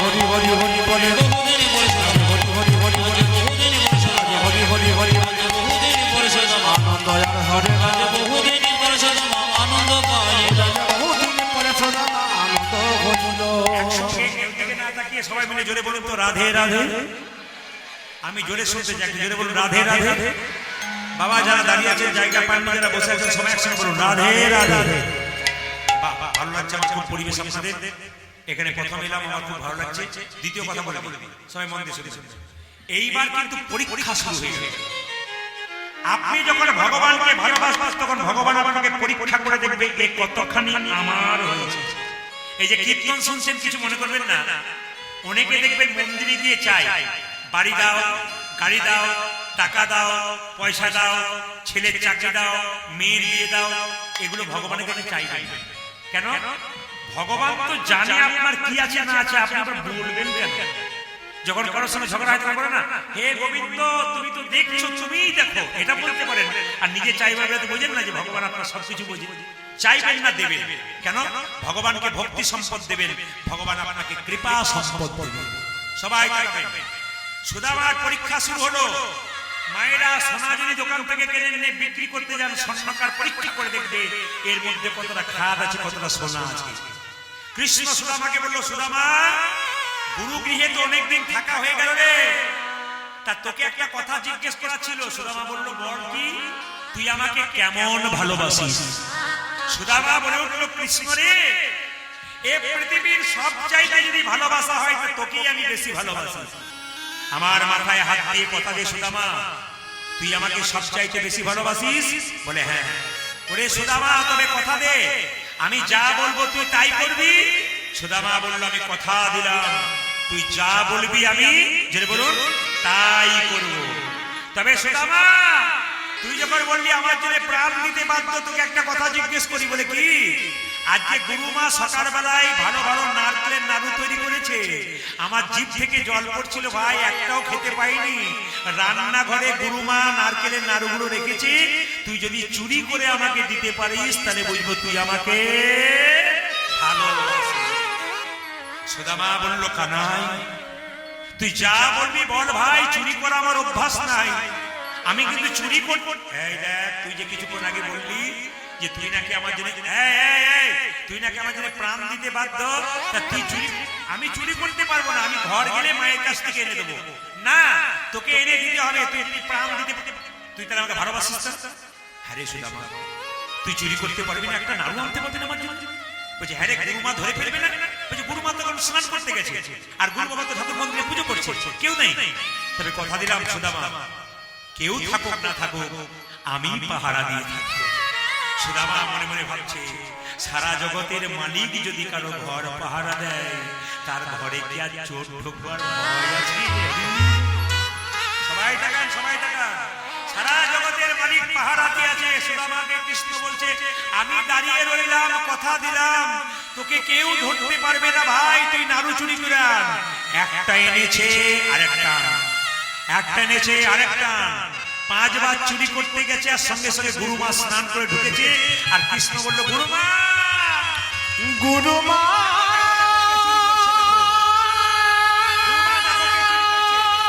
তুমি আমাকে চোর বলো ওই দেখো কে ঢুকেছে দেখো দেখো দেখো গুরুমা তুই বললি আমি পাহাড় দিয়ে আছি যাকে তুমি মধুমঙ্গল ভেবে আশ্রয় দিয়েছিলে এ তোর কেমন লীলা সে সুদামা তুই যে বললি আমি পাহাড় দিয়ে আছি কাণ্ড দে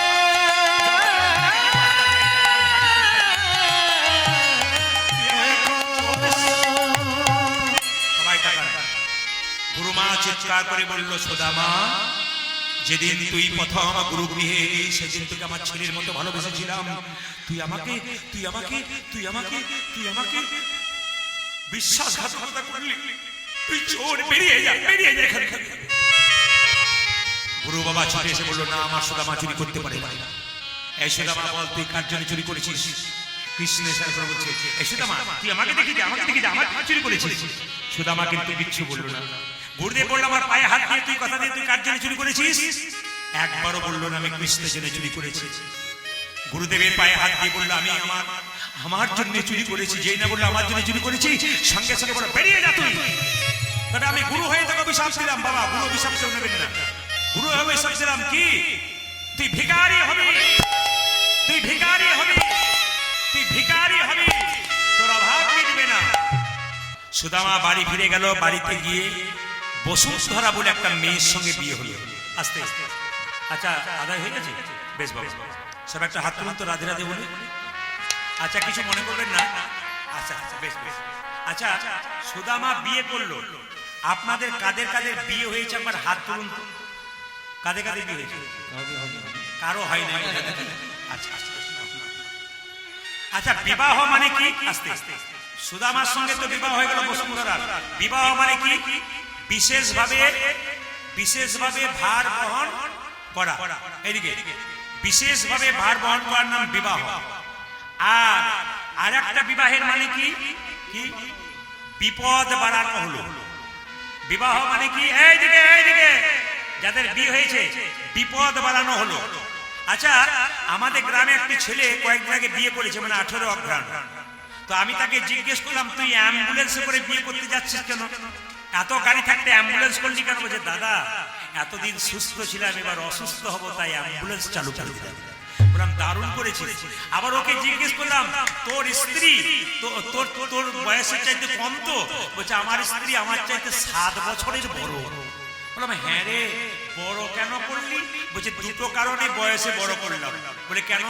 এখনকার মেয়েরা তো স্বামীর নাম ধরে, আপনার দিকে ডাকে না, স্বামীর নাম ধরে ডাকে।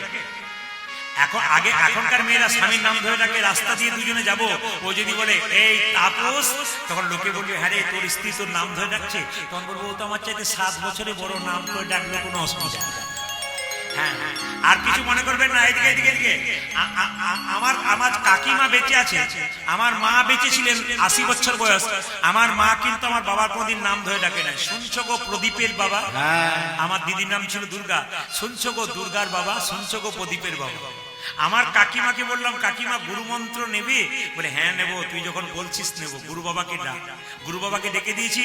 এখন গুরু বাবা বলেছে, গুরু মন্ত্র জপ করবাকে হরে কৃষ্ণ মহামন্ত্রটা 3 বার জপ করবে।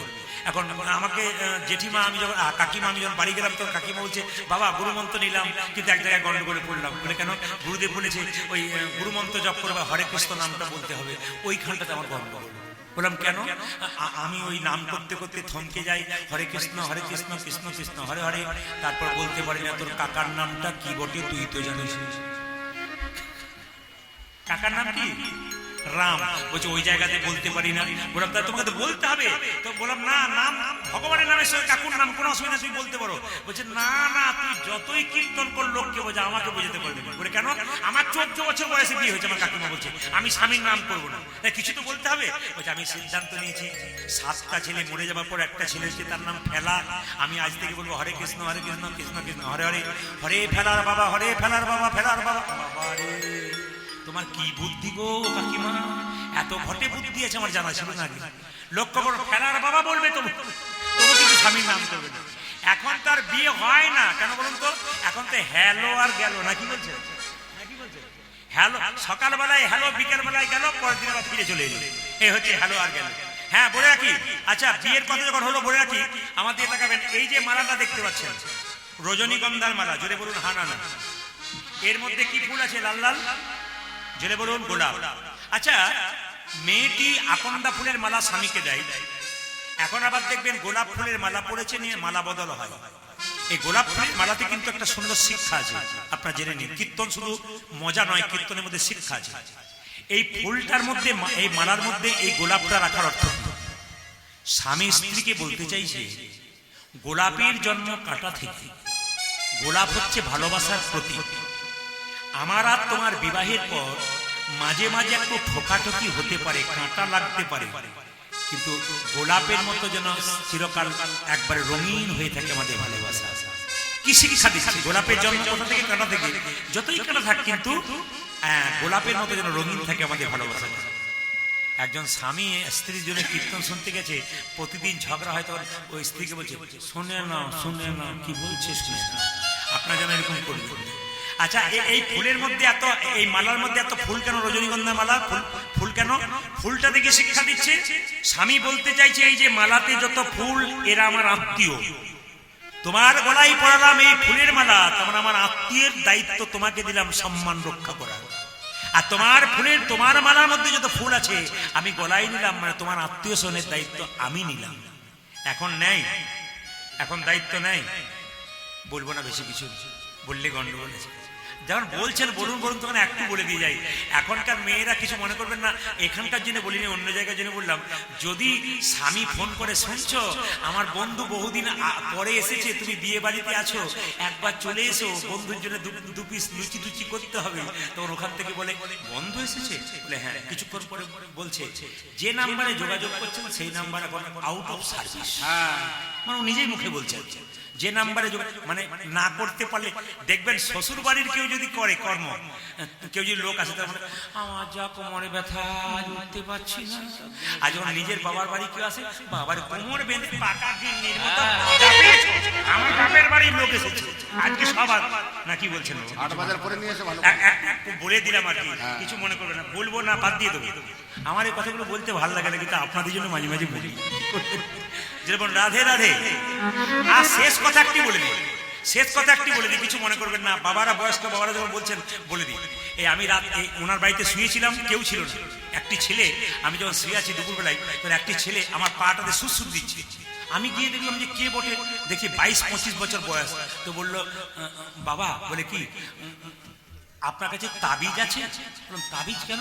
বলছে আমার স্ত্রী বিয়ের পর আমার দিকে তাকায় না, খালি এদিক আর ওদিক, কেন এটা জানতে চাই। বললাম তাবিজ নাই, তবে তোমার বিয়েতে ক্যামেরাম্যান ছিল? বলছে হ্যাঁ ক্যামেরাম্যান ছিল, ওই বেটাই গন্ডগোলটা করেছে। এই যে ক্যামেরা এসছে আমার, এদের জন্য বলি না, কিছু মনে করবেন না। কেন ক্যামেরা গন্ডগোল হচ্ছে একটু বলে কি, বিয়েতে ক্যামেরা করা হয় না, হেরে বলে হ্যাঁ না। আচ্ছা, যখন মালা বদল হয় তখন মাথায় একটা কাপড় দেওয়া হয় না, হেরে বলে হ্যাঁ না। এই যখন কাপড়টা ঢাকা দেওয়া হয়, তখন মেয়েটি দেখবেন যদি আগে থেকে দেখা না থাকে তাহলে কোনো অসুবিধা নাই, আর নতুন যদি দেখা হয় তাহলে কি সুন্দর ভক্তি করে শুভ দৃষ্টি হবে। মারাটি স্বামীকে যখন এরকম তাকান সবাই, স্বামীকে যখন এরকম পড়াতে যাবে, তখন শুভ দৃষ্টি হতে যাবে, সেই সময় ক্যামেরাম্যান পেছন থেকে এই দিকে, এই দিকে, শুভ দৃষ্টিতে কার দিকে হয়ে গেল।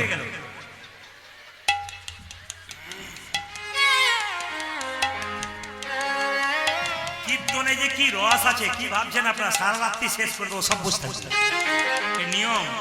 যেরকম রাধে রাধে, শ্যাম সুন্দর, মদন মোহন কি, রাধা রানী কি, সুদামা কতগুলো ছেলেকে পাঠশালায় পড়ায় আর ভগবানের সেবা করে।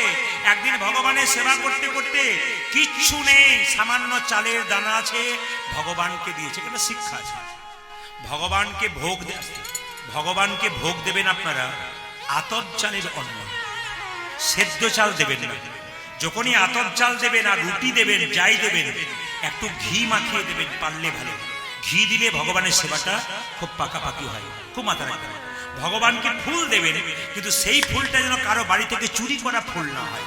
যেমন দেখবেন সকালবেলায় বাজারে সব মর্নিং ওয়াক করতে যায় কাকিমা মাসিমারা, ওরা কি করে, পরের বাড়ির টপের গাছের ফুলটা দিব্যি ঝুলছে, না বলে তুলে গোবিন্দকে দিল। বলুন সেবা হলো? তাহলে যে না বলে চুরি করে তাকে কি বলা হয়? চুরি করা বলা হয়, না বলে না হয়। ফুল গাছ থেকে যখন ফুল তুলবেন, সবাই তাকান, প্লেন হয়ে গেল, প্লেন হয়ে গেল, এইদিকে তাকাও, আমার দিকে তাকাও, প্লেন হয়ে গেল। এইদিকে কি বললাম? সবাই তাকান। ফুল গাছ থেকে যখন ফুল তুলবেন, শাস্ত্র বলছে তখন কিন্তু গলায় কাপড়টা দিয়ে বা গামছা দিয়ে ফুল গাছ থেকে ফুল তুলবার সময় বলবেন, হে বৃক্ষ মাতা, তুমি যে বক্ষ বিদীর্ণ করে ফুল দিয়েছো, এই ফুল গোবিন্দ সেবায় লাগাবো, তুমি নিজ গুণে ক্ষমা করে দিও। যদি এটাও বলতে না পারেন, তাহলে ফুলটা তুলবার সময় বলবেন, হরে কৃষ্ণ কৃষ্ণ কৃষ্ণ হরে হরে, হরে রাম রাম রাম হরে হরে। এই কথা বলে ফুলটা তুলবে। এইবার বলি আপনাদেরকে, ফুল জলে ডুবিয়ে দেবেন না গোবিন্দকে, ফুলের মধ্যে জল ছিটিয়ে দিতে হয়। বাজারে ফুলের মালা বিক্রি হয়, দেখবেন ফুলের মধ্যে জল ছিটিয়ে দেয়, ফুল কিন্তু ডোবাই নয়। ওই জন্য ফুল কোনোদিন জলে ডুবিয়ে গোবিন্দকে নয়, পাতা জলে ডুবিয়ে গোবিন্দকে দেবেন, ফুল দেবেন। গোবিন্দকে প্রদীপ দেবেন, কিন্তু ঘিয়ের প্রদীপ দিলে ভালো হয়। তিল বা তেলের যখন প্রদীপ দেবেন, তখন ঘিয়ের প্রদীপ দিলে গোবিন্দকে ডান দিকে দেবেন, আর তিল বা তেলের প্রদীপ দিলে বাঁ দিকে দেবেন। সোজা প্রদীপ কোনোদিন দেবেন না। প্রদীপটাকে বসাবেন গম কিংবা চালের উপরে, এমনি প্রদীপ নিচে দিতে নেই। খুব নিয়ম আছে কিছু, এগুলো জানতে হয়। তো একদিনে এত জানানো সম্ভব নয়। আজকে সুদামার স্ত্রী এত অভাব কেঁদে কেঁদে বলছে, প্রভু এত ভিক্ষা করে বেড়ায়, আজ আবার ভিক্ষা পেলাম না, আবার কি খেলা খেলিবে শিহরি। এত যে তুমি খেলা খেলছো, আর কত খেলা খেলবে? আবার কি খেলা খেলিবে শিহরি, কি খেলা পরল মনে। আবার কি খেলা খেলিবি শিহরি, কি খেলা পরল মনে। কারো জীবনে সুখ যদি আসে, দরজাতে দুঃখ দাঁড়িয়ে থাকে, সুখ গেলে আবার দুঃখ আসবে। আর দুঃখ এলে কেউ ভয় করবেন না, আবার সুখ দরজায় দাঁড়িয়ে আছে। সুখ সামান্য সময়ের জন্য থাকে, দুঃখ অনেকক্ষণ ধরে থাকে। শাস্ত্র সংসারটাকে সুখালয় বলেনি, এই সংসারটাকে দুঃখালয় বলেছে। খালি দুঃখ পাবার জন্য আমরা এসেছি। সুখ আর দুঃখের সঙ্গে দুজনের সঙ্গে রাস্তা একদিন দেখা। সুখ দুঃখকে বলছে, দুঃখ রে তুই হলি সুখী। দুঃখ বলছে, কেন? লোকে তো তোকে সুখী বলে, লোকে তোকে পেলে সম্পদ পেয়ে গেলে সব ভুলে যায়, আনন্দে থাকে। সুখ বললো, না রে দুঃখ তুই হলি সুখী। বলে কেন? সুখ কেঁদে কেঁদে বললো, আমাকে যদি মানুষে পেয়ে যায় তবে ভগবানকে ভুলে যায়, আর তোকে যদি পেয়ে যাই তবে ভগবানকে আবার মনে করতে শিখিয়ে দেয়। মানুষ দুঃখে পড়ে ভগবানকে ডাকে, সুখে পড়ে ডাকে না। আজকে বারবার করে বসুন্ধরা কেঁদে কেঁদে বলছে, আবার কি খেলা খেলিবে শিহরি, কি খেলা পরল মনে। ও যে আবার কি খেলা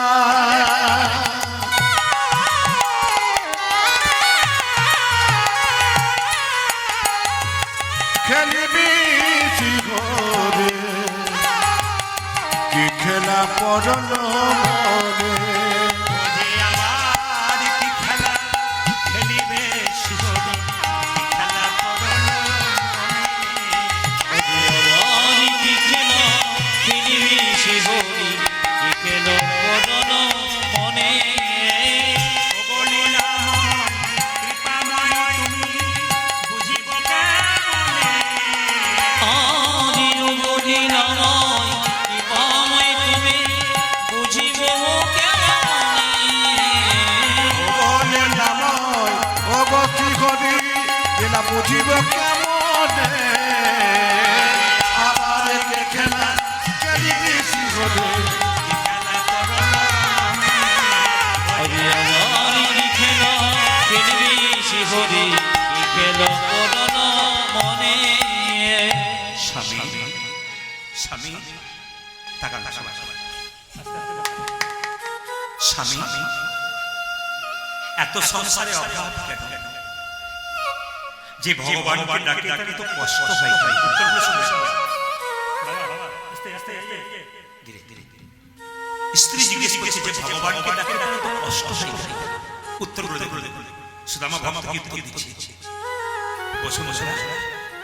যে পরীক্ষা দেয়, যে পড়াশোনা করে তাকে পরীক্ষা দিতে হয়।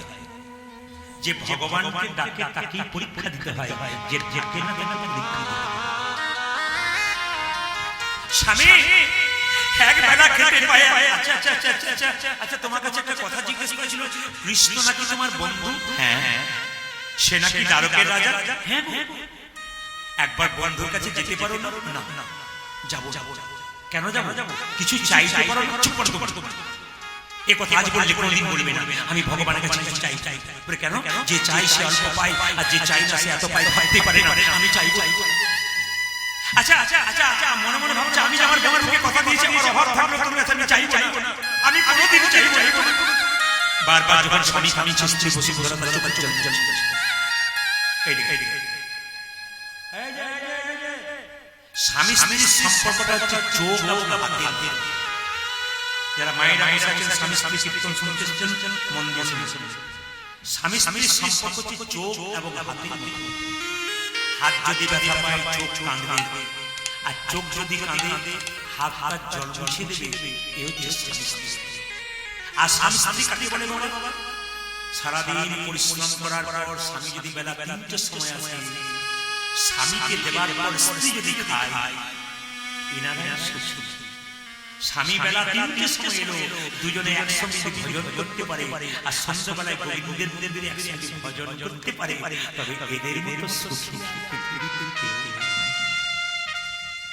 যার বাড়িতে স্বামী স্ত্রী একসঙ্গে ভজন করে আর সন্ধ্যাবেলায় গোবিন্দের মন্দিরে দুজনে বসে একসঙ্গে ভজন করে, তাকে ভগবানকে ডাকতে হয় না, ভগবান তার বাড়িতে ছুটে ছুটে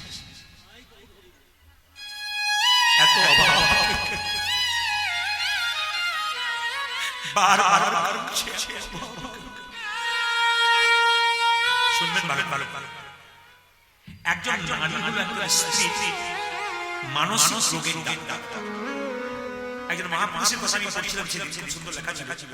এইদিকে একজন নারী, একজন স্বামী, একজন স্ত্রী, একজন স্বামীর মানসিক রোগের ডাক্তার। কিরকম? স্বামী যদি বিপথে চলে যায়, উল্টো পথে চলে যায়, স্ত্রী তাকে সোজা পথে আনতে পারে, ক্ষমতা আছে। কিন্তু স্ত্রী যদি বেঁকে যায়, স্বামীর ক্ষমতা নাই স্ত্রীকে সোজা পথে আনতে পারে। নবদ্বীপ কালকে আমার গান আছে, ভগবান মহাপ্রভুর জায়গা জায়গায় আমার গান আছে। কাল বিকেল 5টা থেকে ওখানে আমার গান আছেন। ওনারা বলেছেন বৈকাল 5টায় বহু বয়স্ক মানুষের ভাব হবে, বহু ভিড় হবে, 5টার মধ্যে আপনাকে আসলে তুলতে চাই। তো একটা কথা শুনবেন, যে যেখানে বসে আছেন আপনার মন দিয়ে শুনবেন।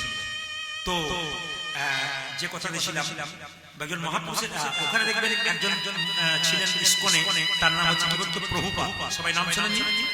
এই প্রভুপাদ একতলার নিচে বসে ক্লাস করতো, ভগবত শিক্ষা সবাইকে দিত। তার স্ত্রী কিন্তু দুতলার উপরে বসে পেপার পড়তো, পায়ের উপর পা। স্ত্রীকে এত করে বলেছিল, তুমি এই পথে এসো, আমি যাবো না, তুমি থাকো, তোমাকে বাধা দিচ্ছি। একদিন শ্রীমদ ভাগবত গীতা টেবিলে নামানো ছিল, তার স্ত্রী বিক্রি করে দিচ্ছে ফেরিওয়ালাদেরকে, চা কিনে নিয়েছে। হঠাৎ প্রভুপাদ জিজ্ঞেস করছে, ওপরে গিয়ে ছাদে তার স্ত্রী বসে আছে, পেপার পড়ছে, চা খাচ্ছে, জিজ্ঞেস করছে শ্রীমদ ভাগবত গীতাগুলো কই? টেবিলে ছিল, আমি বিক্রি করে দিয়েছি। তুই বিক্রি করে দিচ্ছ? হ্যাঁ বিক্রি করে দিচ্ছি। কি করেছো? চা কিনে খেয়েছি। সঙ্গে সঙ্গে প্রভুপাদ বলেছে, তুমি কাকে চাও, টি আর মি? তুমি চা চাও না আমাকে চাও?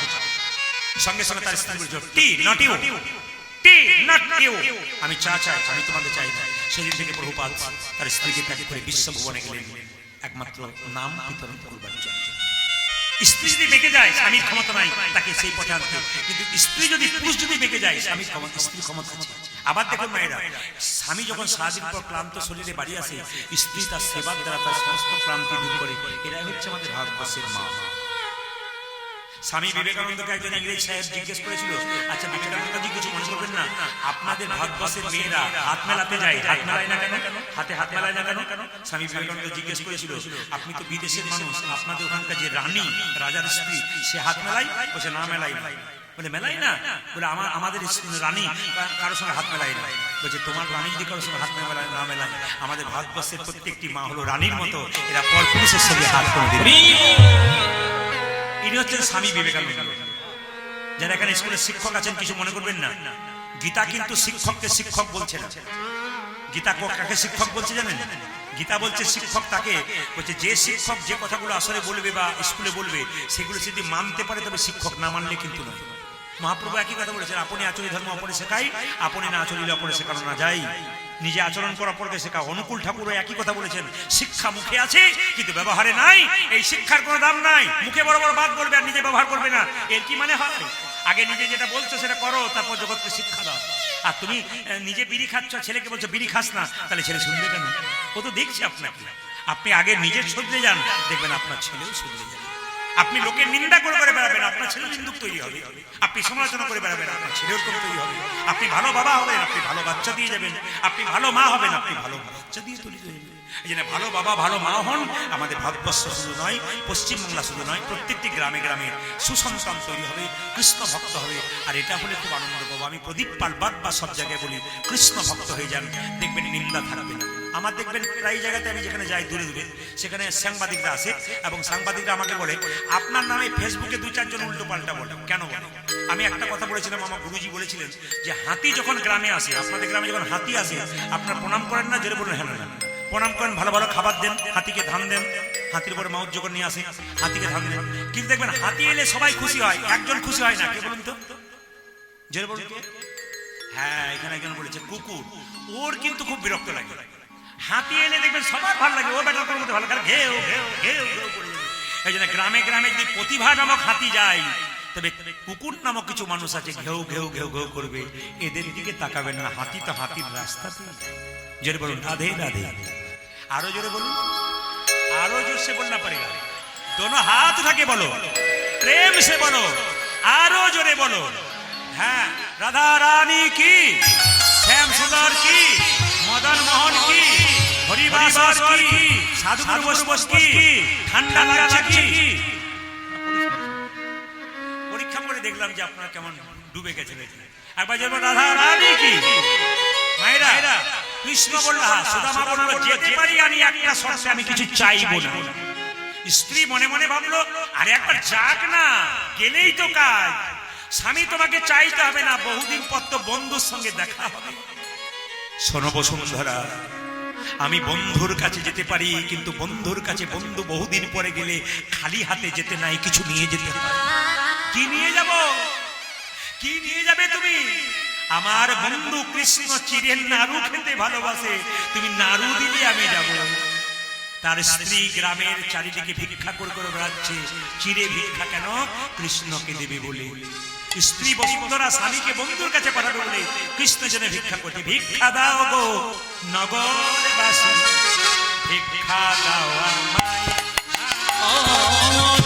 ভিক্ষা দাও গো নগরবাসী, ভিক্ষা দাও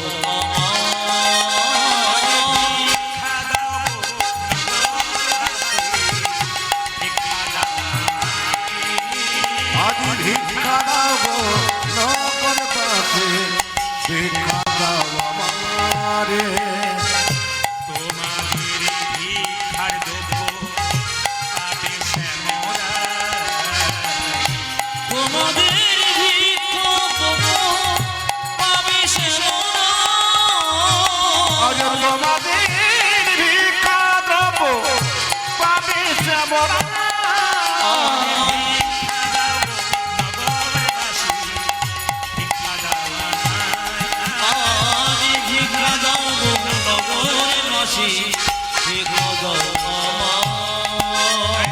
চার পাড়াতে ওকে বের করে দে, ওর সভা হয়ে গেছে ভিক্ষা করা। গ্রামের লোক সুদামার স্ত্রীকে বলছে, ভিক্ষা করা সভা বের করে দে। 4 বাড়ি থেকে 4 মুষ্টি চিড়ে এনে বললো, স্বামী তোমাকে চিড়ে দিলাম, গুড় দিতে পারলাম না, নাড়ু তৈরি করবার ক্ষমতা আমার নেই, তবে তোমার গামছাতে শুকনো গামছাটা আমি বেঁধে দিলাম, তুমি নিয়ে যাও। বন্ধু যদি বলে কি এনেছিস তবে দেবে, নলে দেবার দরকার নাই।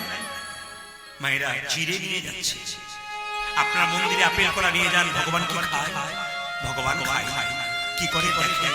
তুমি প্রেমের ভাবে নিয়ে এসছো না অহংকারে ভাবে নিয়েছো?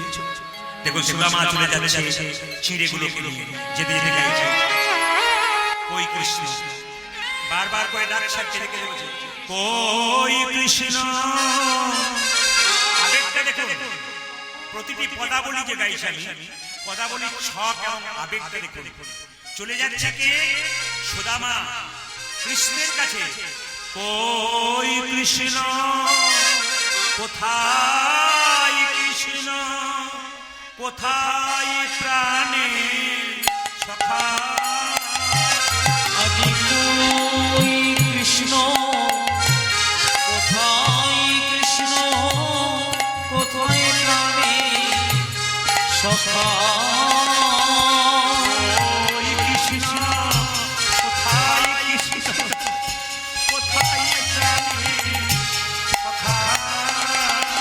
আজ কই কৃষ্ণ কোথায়? কৃষ্ণ কোথায়? প্রাণের সখা।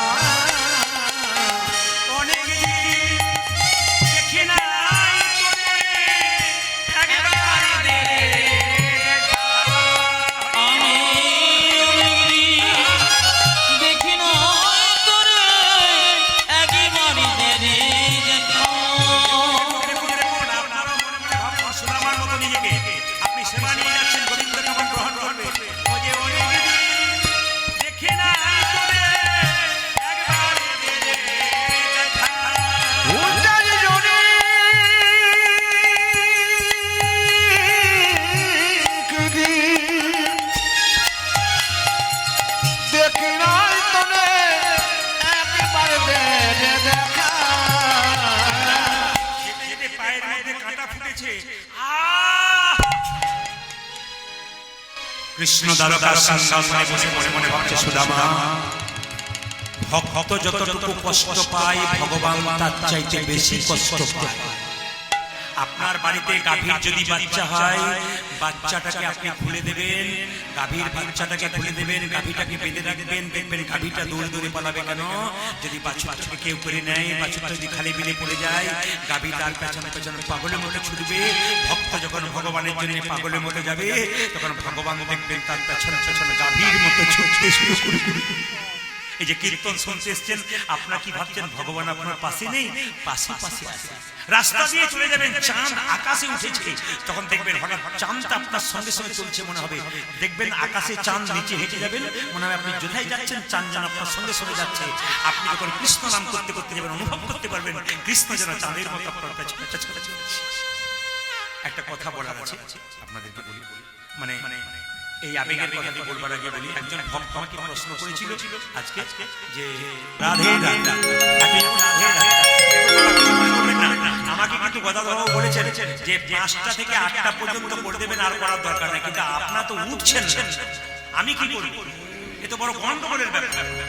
এইখানে রাখি রাখি খিদে পায় নাই, কারো পায় নাই। আচ্ছা বেশ বেশ ঠিক আছে। আচ্ছা আর কিছু করুন, হ্যাঁ সবাই লক্ষ্য করুন, সবাই একবার লক্ষ্য করুন। চলে যাচ্ছে কি সুদামা, ও গো কই কৃষ্ণ কোথায়, কৃষ্ণ কোথায় প্রাণ সখা, আজি কই কৃষ্ণ কোথায়, কৃষ্ণ কোথায় প্রাণী সখা।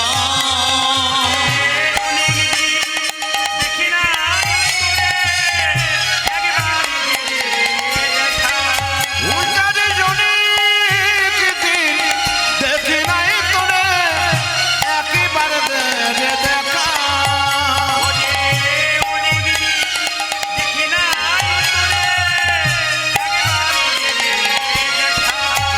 আমি অনেক দিন দেখি নাই তোরে, একবার দে দেখা। ওই কৃষ্ণ কোথায়, কৃষ্ণ কোথায় প্রাণী সখা। আজি কই কৃষ্ণ কোথায়, কৃষ্ণ কোথায় প্রাণীর সখা। ভাগবতীয় কথা শুনবেন মন দিয়ে। ভগবান কাকে বলে? যার ধন আছে তাকে বলা হয় ধনবান, যার রূপ আছে তাকে বলা হয় রূপবান, যার গুণ আছে তাকে বলা হয় গুণবান। তাহলে ভগবান কাকে বলে? যার ভোগ আছে, সরৈশ্বর্যপূর্ণ ভগবান, যার মধ্যে 6টা ঐশ্বর্য আছে। গুনবেন, ঐশ্বর্য, বীর্য, শ্রী, যশ, জ্ঞান আর বৈরাগ্য। এই 6টি জিনিস যার মধ্যে আছে তিনি হচ্ছেন ভগবান। ঐশ্বর্য মানে কি?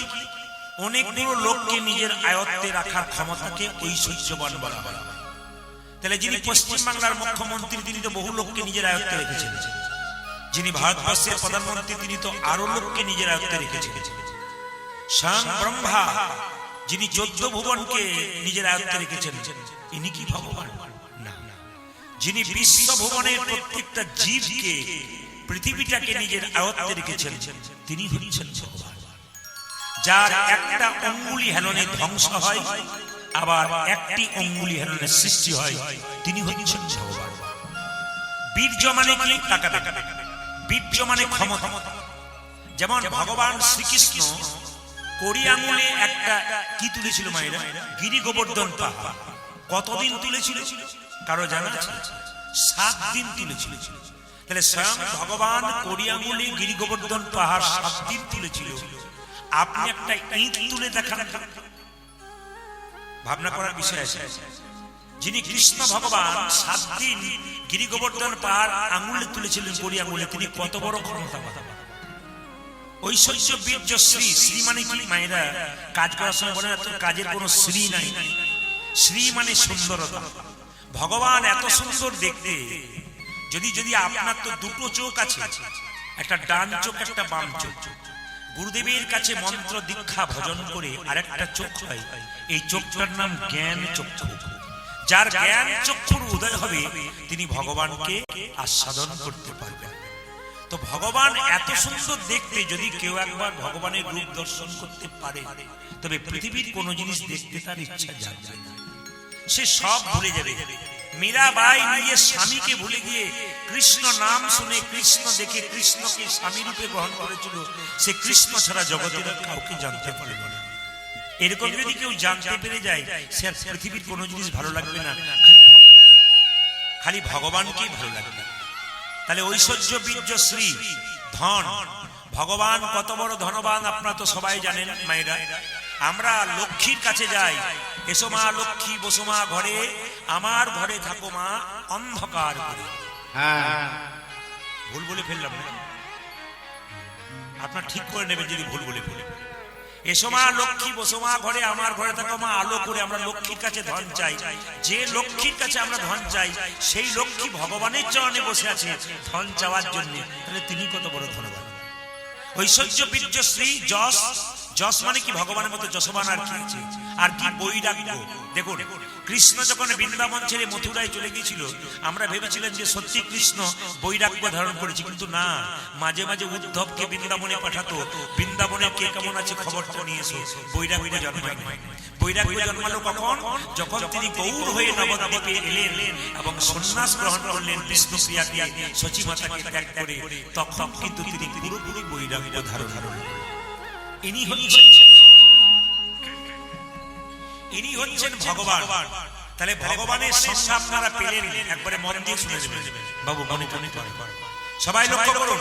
সেই মহাপ্রভু এলেন নবদ্বীপের মাটিতে 1407 শতাব্দে ফাল্গুন মাসের 23 তারিখ। আমরা হিন্দু জাতি সবচেয়ে আমাদের লজ্জা কি জানি? আমাদের লজ্জা নাই। কেন লজ্জা নাই? যেদিন দোল পূর্ণিমা মহাপ্রভু এলেন সেদিন আমরা জানতে পারলাম না যিশু খ্রিস্টের জন্মদিন, সেদিন বাড়িতে কেক কাটা হলো, আমরা বাচ্চাদেরকে জানাতে পারলাম আজকে যিশু খ্রিস্টের জন্মদিন। হতভাগা আমরা এই জন্য ছেলেদেরকে জানাতে পারলাম না কবে দোল পূর্ণিমা মহাপ্রভু এলেন।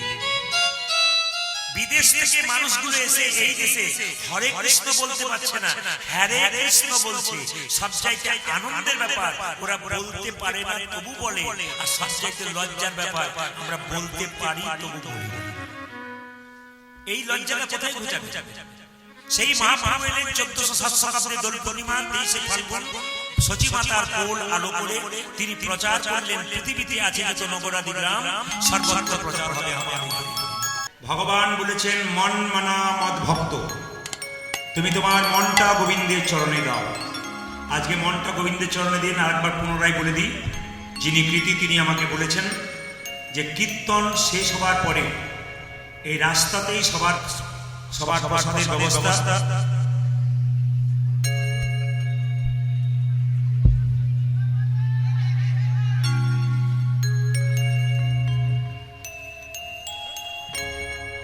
কীর্তনের শেষে সকলের প্রসাদের ব্যবস্থা আছে। নাম শ্রবণ করে প্রসাদ পেয়ে তারপর নিজ নিজ গৃহে যাবেন। আসুন আজকে আর দেরি না করে লীলাটিতে প্রবেশ করুন। কীর্তনে কেউ যদি বলে, আমি বাসায় ছিলাম তখন একজন ব্যক্তি আমার কাছে গিয়েছিলেন, বয়স্ক বাবা, উনি গল্প করেছেন। তারপর একজন গিয়েছিলেন, উনি বলেছিলেন আজকে কি পালা করবেন। তো আমি তাকে বললাম পালা তো আমি জানি না। উনি বললেন পালা জানেন না? বললাম না। তবে কি জানেন? বললাম লীলা জানেন। কীর্তনের পালা হয়। কোনদিন কোন কীর্তনীয়াকে জিজ্ঞেস করবেন না যে কি পালা হয়। পালা নাটকের হয়, পালা যাত্রার হয়, পালা কীর্তনের হয়। পালা আমাদের জীবনে দুটো হয়, একটি আশার পালা আর একটি জোরে বলুন। আচ্ছা, ঠান্ডা মাথায় উত্তর দিন, যারা কীর্তন শুনতে এসেছেন কোন পালা শেষ হয়েছে, আশারটা না যাওয়া? আশারটা শেষ হয়েছে। ঠান্ডাতে মাথা খারাপ হয়ে গেছে। বাকি আচ্ছা আসারটা শেষ হয়নি, যাওয়ারটা শেষ হয়নি, জোরে বলুন হ্যাঁ। আচ্ছা বাকি আছে কোনটা? কোনটা শেষ হয়েছে? আর বলবেন না, সবাই হ্যাঁ বলবো, কি করবেন? আসারটা শেষ হয়েছে, বাকি আছে কোনটা? জোরে বলুন। অনেকে ভয়ে বলছে না, যাবে না বলে। আচ্ছা এদিকে এদিকে এদিকে দেখবেন মৃতদেহ যখন দরজা দিয়ে নিয়ে যায়, বলো হরি হরি বল, বলো হরি হরি বল। আপনারা প্রণাম করেন না? জোরে বলুন হ্যাঁ হ্যাঁ। আচ্ছা প্রণাম করার পর কি ভাবেন বলুন তো? ও বোধ হয়ে গেল, আমি বোধ হয় যাবই না। কিন্তু দেখবেন যিনি হেলতে দুলতে যাচ্ছেন তাকে কিন্তু তিনি কিন্তু শিখিয়ে দিচ্ছেন, আমি মরি নাই, আমি তোমাকে শিখিয়ে দিলাম সংসারে যতই লাফালাফি করো একদিন কিন্তু আমার মতো তোমাকে এরকম হেলতে দুলতে চলে যেতে হবে। আচ্ছা তো মায়েরা, তাহলে যাওয়ার পালাটা আসার পালাটা শেষ হয়েছে, বাকি আছে কোনটা? জোরে বলুন, একটু জোরে বলুন। এত যদি বুঝছেন যাওয়ার পালাটা শেষ, বাকি আছে, তাহলে আপনি মাথায় গোদরেজ দিচ্ছেন কি চুলে? হ্যাঁ হ্যাঁ। আচ্ছা লীলাটির নাম হচ্ছে কৃষ্ণ সুদামা। বন্ধুত্বের সম্পর্ক, ভগবানের বন্ধু হতে গেলে ভগবানকে কিভাবে ভালোবাসতে একটা জেনে। এখানে সুদামা লীলাটি শুরু করবার আগে আপনাদের একটু বলে দিই যে যেখানে বসে আছেন, আবার একবার বলবো, কোন এই যে এত সুন্দর আপনারা শীতের রাত্রিতে বসে আছেন, ভক্তি করে বসে শ্রবণ করবেন। বন্ধুত্ব অনেক রকমের আছে। প্রিয় বন্ধু কাকে বলে? উৎসবে ব্যসনা চৈব। মানে কি? মানে দেখবেন সুখের সময় বন্ধু অনেক হয়, দুঃখের সময় প্রয়োজন। সুখের সময় দেখবেন বন্ধু অনেক হয়ে যায়, দুঃখের সময় বন্ধু না। প্রমাণ আপনাদের গ্রামে কেউ যখন বিয়ে করতে যাবে তখন বরযাত্রী আগে আগে যাবে, কেন বলুন তো? সুখের সময় ভালোভাবে আনন্দ করবে, ঘর আসবে। কিন্তু বরযাত্রী আগে যাবে, বর পেছনে যাবে, কারণ সুখের সময়। আর আপনি যখন মারা যাবেন তখন মৃতদেহটা আপনার আগে আগে যাবে, আর আত্মীয় স্বজন বন্ধু বান্ধব পেছন পেছন যাবে। এর থেকে প্রমাণ দুঃখের সময় মানুষ পেছনে আর সুখের সময় মানুষ। এই একটা বন্ধুত্ব। আর বন্ধুত্ব কাকে বলে? দুর্ভিক্ষে বন্ধুত্ব এক থাকা যায়। যেমন ধরুন প্রচন্ড অভাব বেড়েছে সংসারে, দুই বন্ধু কাজ করতে গেছে কলকাতায়, একটা রুটি যদি বাজার থেকে কিনতে পারে, দুজনে অর্ধেক করে ভাগ করে খায়, তবেই হলো বন্ধুত্ব। আর একটা বন্ধুর কথা আপনাকে বলি, কোন রাজনীতির কারণে যেন বন্ধুত্ব ক্ষুণ্ণ না হয়, এটা আপনাদের কাছে নিবেদন। রাজনীতির কারণে বন্ধুত্ব যেন নষ্ট না হয়। আপনি রাজনীতি করবেন নিজের ব্যক্তিগত ব্যাপার, আপনার রাজনীতি থাকবে ব্যালট বক্সে, কিন্তু বন্ধুত্ব থাকবে হৃদয়ে। রাত্রিবেলায় বিপদে পড়লে কেউ আপনাকে বাঁচাতে আসবে না, আপনার পাশের বাড়ির বন্ধুটাই বাঁচাবে। তাই গ্রামে গ্রামে বন্ধুত্বের সম্পর্ক, ভালোবাসার সম্পর্ক তৈরি করুন, কৃষ্ণ ভক্ত হন। আপনাদের কাছে নিবেদন রইল। আজকে সুদামা জন্মগ্রহণ করলেন কোথায়? পদকর্তা বর্ণনা করলেন। আহা জন্ম কেমন দেখো, ও গোবিন্দাবন ধাম, বিধর্ম গ্রাম, ব্রাহ্মণ মটুকের হরে বৃন্দাবন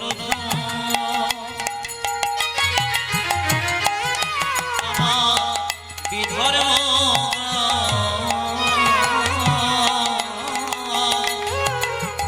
ব্রাহ্মণ মটুকের ঘরে গো বৃন্দাবন ধাম।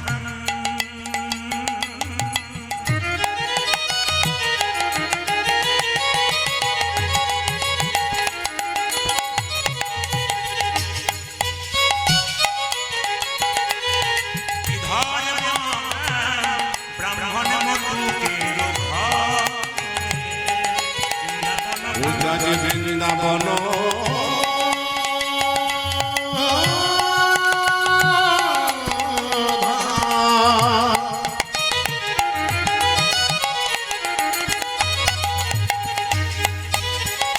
আজ বিধর্ম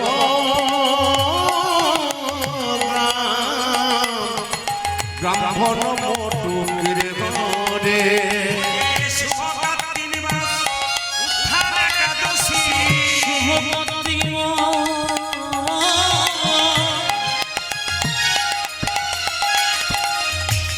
জন্ম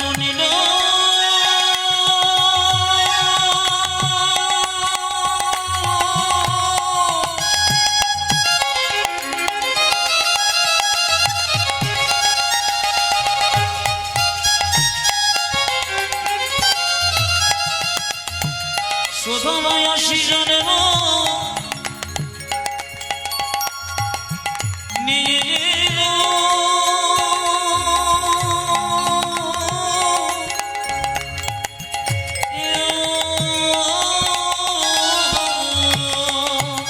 আমার শিবরাত্রি উত্তর একাদশী কার্তিক মাস উত্থান একাদশী। উস্তাদে শুভ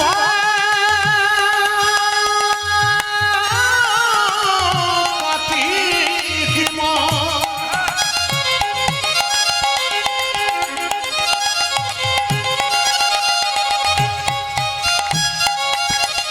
ওই আমার উত্থান একাদশী। জননীল সুদামানি, জননীল সুদামানি। আমার শিবরাত্রি উত্তর একাদশী জনমের শোভামারে জনমের শোভামারে সুদামায় আসে জননী, উদয় শোভাময় আসি জনি মনিল সুদামায় আসে জননী। দেখো সুদামায় আসি জনমনিল। ভারত ভূমি ধন্য হলো, সুদামায় আসে জননী। উদয়কে ভারত ভূমি ধন্য হলো শোভাময় আসি জনি মনিল যাকে ভারত ভূমে দণ্ড হলো, শোভাময় আসি জনি মনিল ভারত ভূমে দণ্ড হলো। শোভাময় আসি জনি ও মনিল দেখো সুদামায় আসি জনমনিল। শিবরাত্রি মাসে উত্তর একাদশী জনমের শোভামারে জনমের শোভামারে মায়েদেরকে বলবো এই সময়টাতে একটু মাথায় কাপড়টা নিন, বাবাদেরকে বলবো মাথায় যার যার আছে শীতের দিন নিতে ভালো, এই সময় করজোরে বসে বসে এই জায়গাটা সবাই দর্শন করবেন, একবারে ভক্তি করবেন, একবারে স্টপ সবাই টাকা।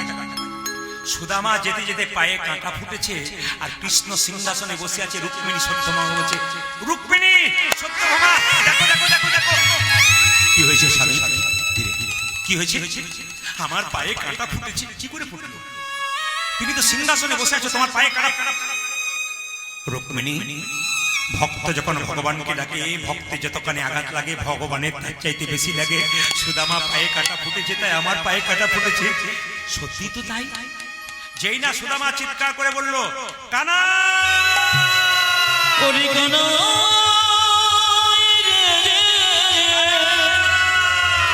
কানাময় রে পাহারাদার বলে উঠল, কাহা যাওগে তুম? হ্যাঁ ভিখারি, তুম কাহা যাওগে? আমি ভিখারি নই গো, তোমাদের এই রাজা কৃষ্ণ, আমি তার বন্ধু। দূর হয়ে যাও, তুমি আমাদের রাজার বন্ধু? একবার গিয়ে বলো যে তোমার রাজার বন্ধু এসেছে, বাস নাম বলো সুদামা। পাহারাদার গিয়ে বলল, রাজা মশাই, আপনার এক প্রিয় বন্ধু আজকে এসেছে। কি নাম তার? সুদামা। সুদামা একবারে গিয়ে চাপতে ধরেছে সুদামা।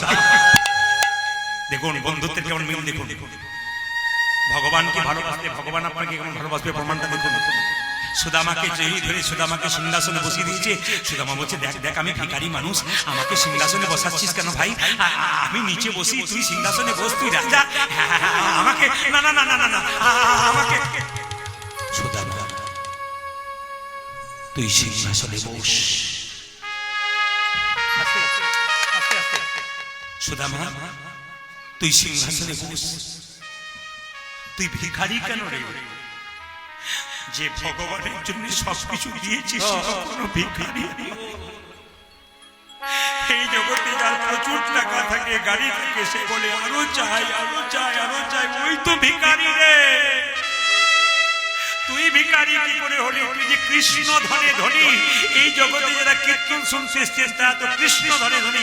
আপনাদের ভিখারি বলা হচ্ছে কেন? আপনারা তো পরম ধনের ভিখারি। আয় আয় আয়, তোর পা দুটো ধুয়ে দি। রুক্মিণী সত্যভামা, জল নিয়ে এসো, আমার বন্ধুর পাটা ধুয়ে দেবো। যেই না পাটা ধুয়ে দিচ্ছে, রক্তগুলো ধুয়ে দিচ্ছে, রুক্মিণী সত্যভামা মনে মনে ভাবছে, এ কেমন বন্ধু এলো রে বাবা। স্বয়ং ভগবানের সবাই পা ধুয়ে দেয়, আর স্বয়ং ভগবান তার বন্ধুর পা ধুয়ে দিচ্ছে। সুদামা, আমি তোর পা ধুয়ে দিচ্ছি কেন জানি? ভক্ত তো আমার চরণে পেলে, আমার চরণ শুনবেন, বড় আবেগে দেখেছি, আমার চরণ ধুইয়ে দেয়, কিন্তু আমি তো ভক্তের চরণ ধোবার সুযোগ কোনোদিন পাইনি। আজ আমি ভগবান হয়ে ভক্তের চরণ, আমার পায়ে হাত দিচ্ছিস কেন? আমি দেখবই বলে কি আনন্দ আছে তোর চরণ যদি আর কৃষ্ণ বুকে নিচ্ছে।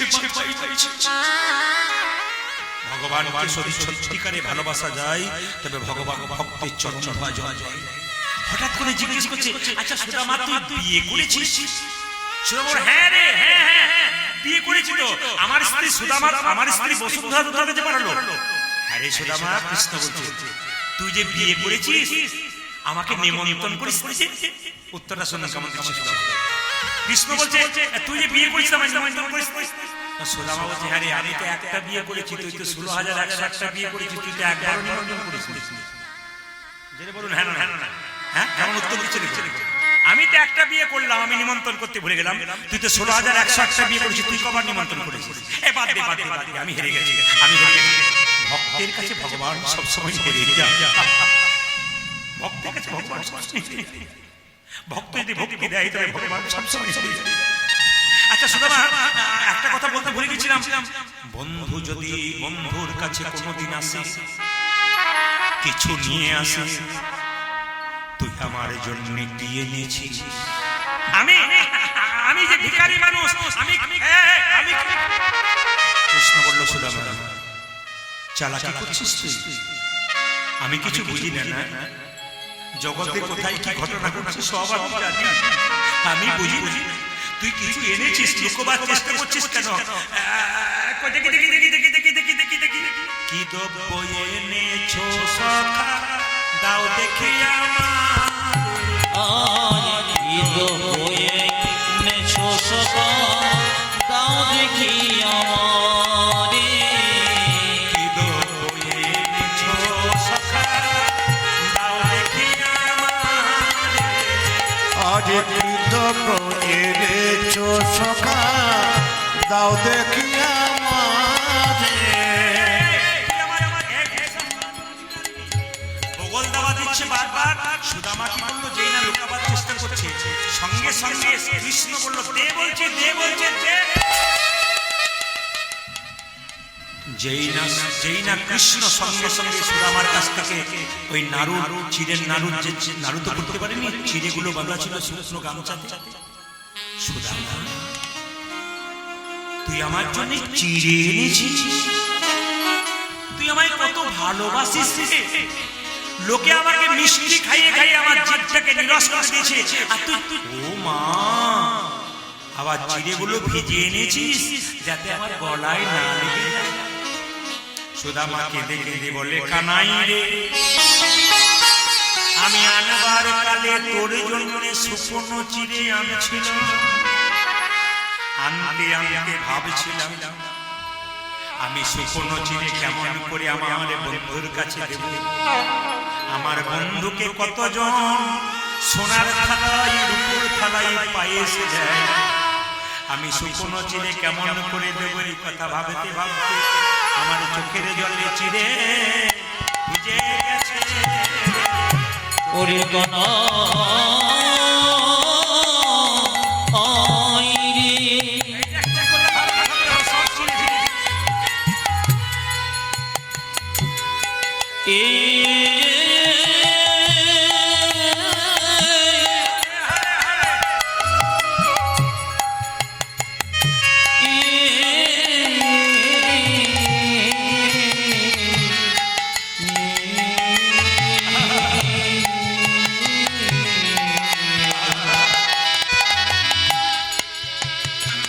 আমার চোখের জলে চিড়ে ভিজে গেছে।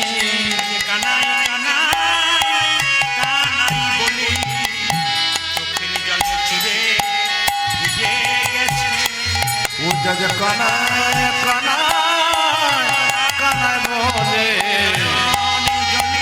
বুড়ি মশাই কানায় কানায় আজ কানায় কানায় কানায় ওরে নয়ন জলে বগি ভাসাই চোখের জলে ছেড়ে ধীরে ছেড়ে মায়েরা, কৃষ্ণ দ্বারকার সিংহাসনে বসে বসে বলল, সুদামা রে, এই শুকনো চিড়ে তুই যে চোখের জলে ভিজিয়ে এনেছিস, আমি দ্বারকার সিংহাসনে বসে বসে প্রতিজ্ঞা করে গেলাম, কলিযুগে কোনো ভক্ত যদি দরজায় দরজায় ভিক্ষা করে চিড়ের মালসা দিয়ে চোখের জল দিয়ে চিড়ে প্রসাদ যদি ভগবানকে দিতে পারি, তবে তাকে আমি আশীর্বাদ দিলাম কি জানি, তার সুদামার মতো কৃষ্ণ কৃপা হবে।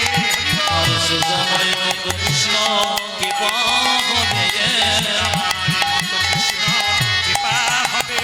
সুদামার মতো কৃষ্ণ কৃপা হবে জলে বগে ভাসাইয়ে সুদামার মতো কৃষ্ণ কৃপা হবে। তোরে নয়ন জলে বগি ভাসাই হরি হরি হরি বলে নয়ন জলে ভিজে ভাসায় হরি হরি হরি ও দেখো নয়ন জলে ভিজে ভাসায় হরি হরি হরি বলে সুদামার মতো কৃষ্ণ কৃপা হবে এই গদাধর বাবু তারা দু ভাই মিলে ভিক্ষা করে এত কষ্ট করে অনুষ্ঠান করালেন, ঈশ্বরের কাছে প্রার্থনা করলাম সুদামার মতো কৃষ্ণ ভক্তি তার হোক।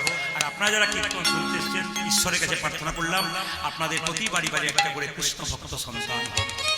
কেন কৃষ্ণ ভক্ত সন্তান চাইলেন বাবা? একটা কারণে, সচিমাতা নিমাইকে বলেছিল তোর বাবার পিণ্ড দিয়ে আয়।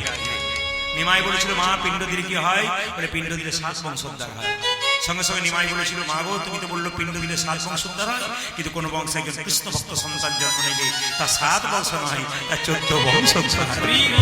এই জন্য যত ভক্তগণ এসছেন আমার খুব ভালো লাগলো আপনাদেরকে যে এত সুন্দর ভক্ত আপনারা এই শীতের রাত্রিতে এসছেন। আপনাদের সকলের চরণে কীর্তনিয়া প্রদীপ পালে কোটি কোটি দণ্ডবোধ প্রণাম রইল। আপনারা সবাই খুশি থাকবেন, সুখে থাকবেন। তবে শেষ কথাটা শুনে রাখুন, সুদামা কিন্তু কৃষ্ণের কাছে 10 দিন থেকেছিল। কদিন বললাম যেটা বলুন? 10 দিন। আশ্চর্যের ব্যাপার, 10 দিন থেকেছিল কিন্তু একদিনও বলে নাই আমার গাড়ি নাই, বাড়ি নাই, টাকা নাই, অভাব ভালো একবারও বলে নাই। সুদামা সব জানে যে কুড়ে ঘরে বাস করে, কৃষ্ণ সব জানে সুদামা কুড়ে ঘরে বাস করে, খেতে পায় একবেলা একবেলা পায় না, সব জানে। তুমি পরীক্ষা করছে, আরে কৃষ্ণ তোর কোনো অভাব নেই তো? কি রে অভাব নেই তো? একটু ছিল, সব তো চলে গেছে। বলে কেন? তোকে পেয়ে সব অভাব চলে গেছে। আগে আমার অভাব ছিল, তোকে পাওয়ার পর সব অভাব চলে গেছে, তাই নাকি? আচ্ছা আচ্ছা, বলছিলাম কি তুই কিছু চাই না? কি চাইবো? তোকে পেয়েছি, কৃষ্ণ ধনকে যে পেয়েছে তার চাই কি আছে? 10 দিন রইল, কিছুই চাইল না। সবাই তাকান, সুদামা 10 দিন পরে চলে যাচ্ছে, আর কৃষ্ণ মনে মনে ভাবছে সুদামা তুই আমার কাছে কিছুই চাইলি না, তোকে আশীর্বাদ করলাম সুদামা তুই ভালো থাকিস।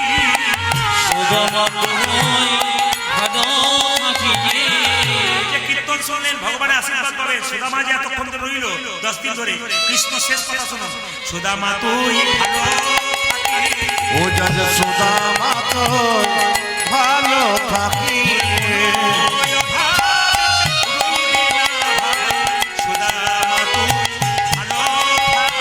তোরে কোনো অভাবে রইবে না ভাই, সুদামা তুই ভালো ও তোর কোনো ঘরে রইবে না ভাই। সুদামা তুই ভালো ও তোর কোনো ঘরে রইবে না ভাই। সুদামা তুই ভালো ও যাতে সুদামা তো ভালো থাকি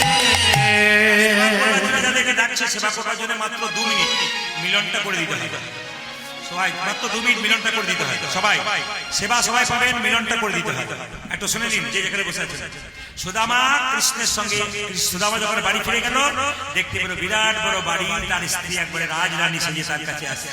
কৃষ্ণ সুদামা কোনো মতেই ভাবতে পারেনি যে আমি এরকম একটা বাড়ি পাবো।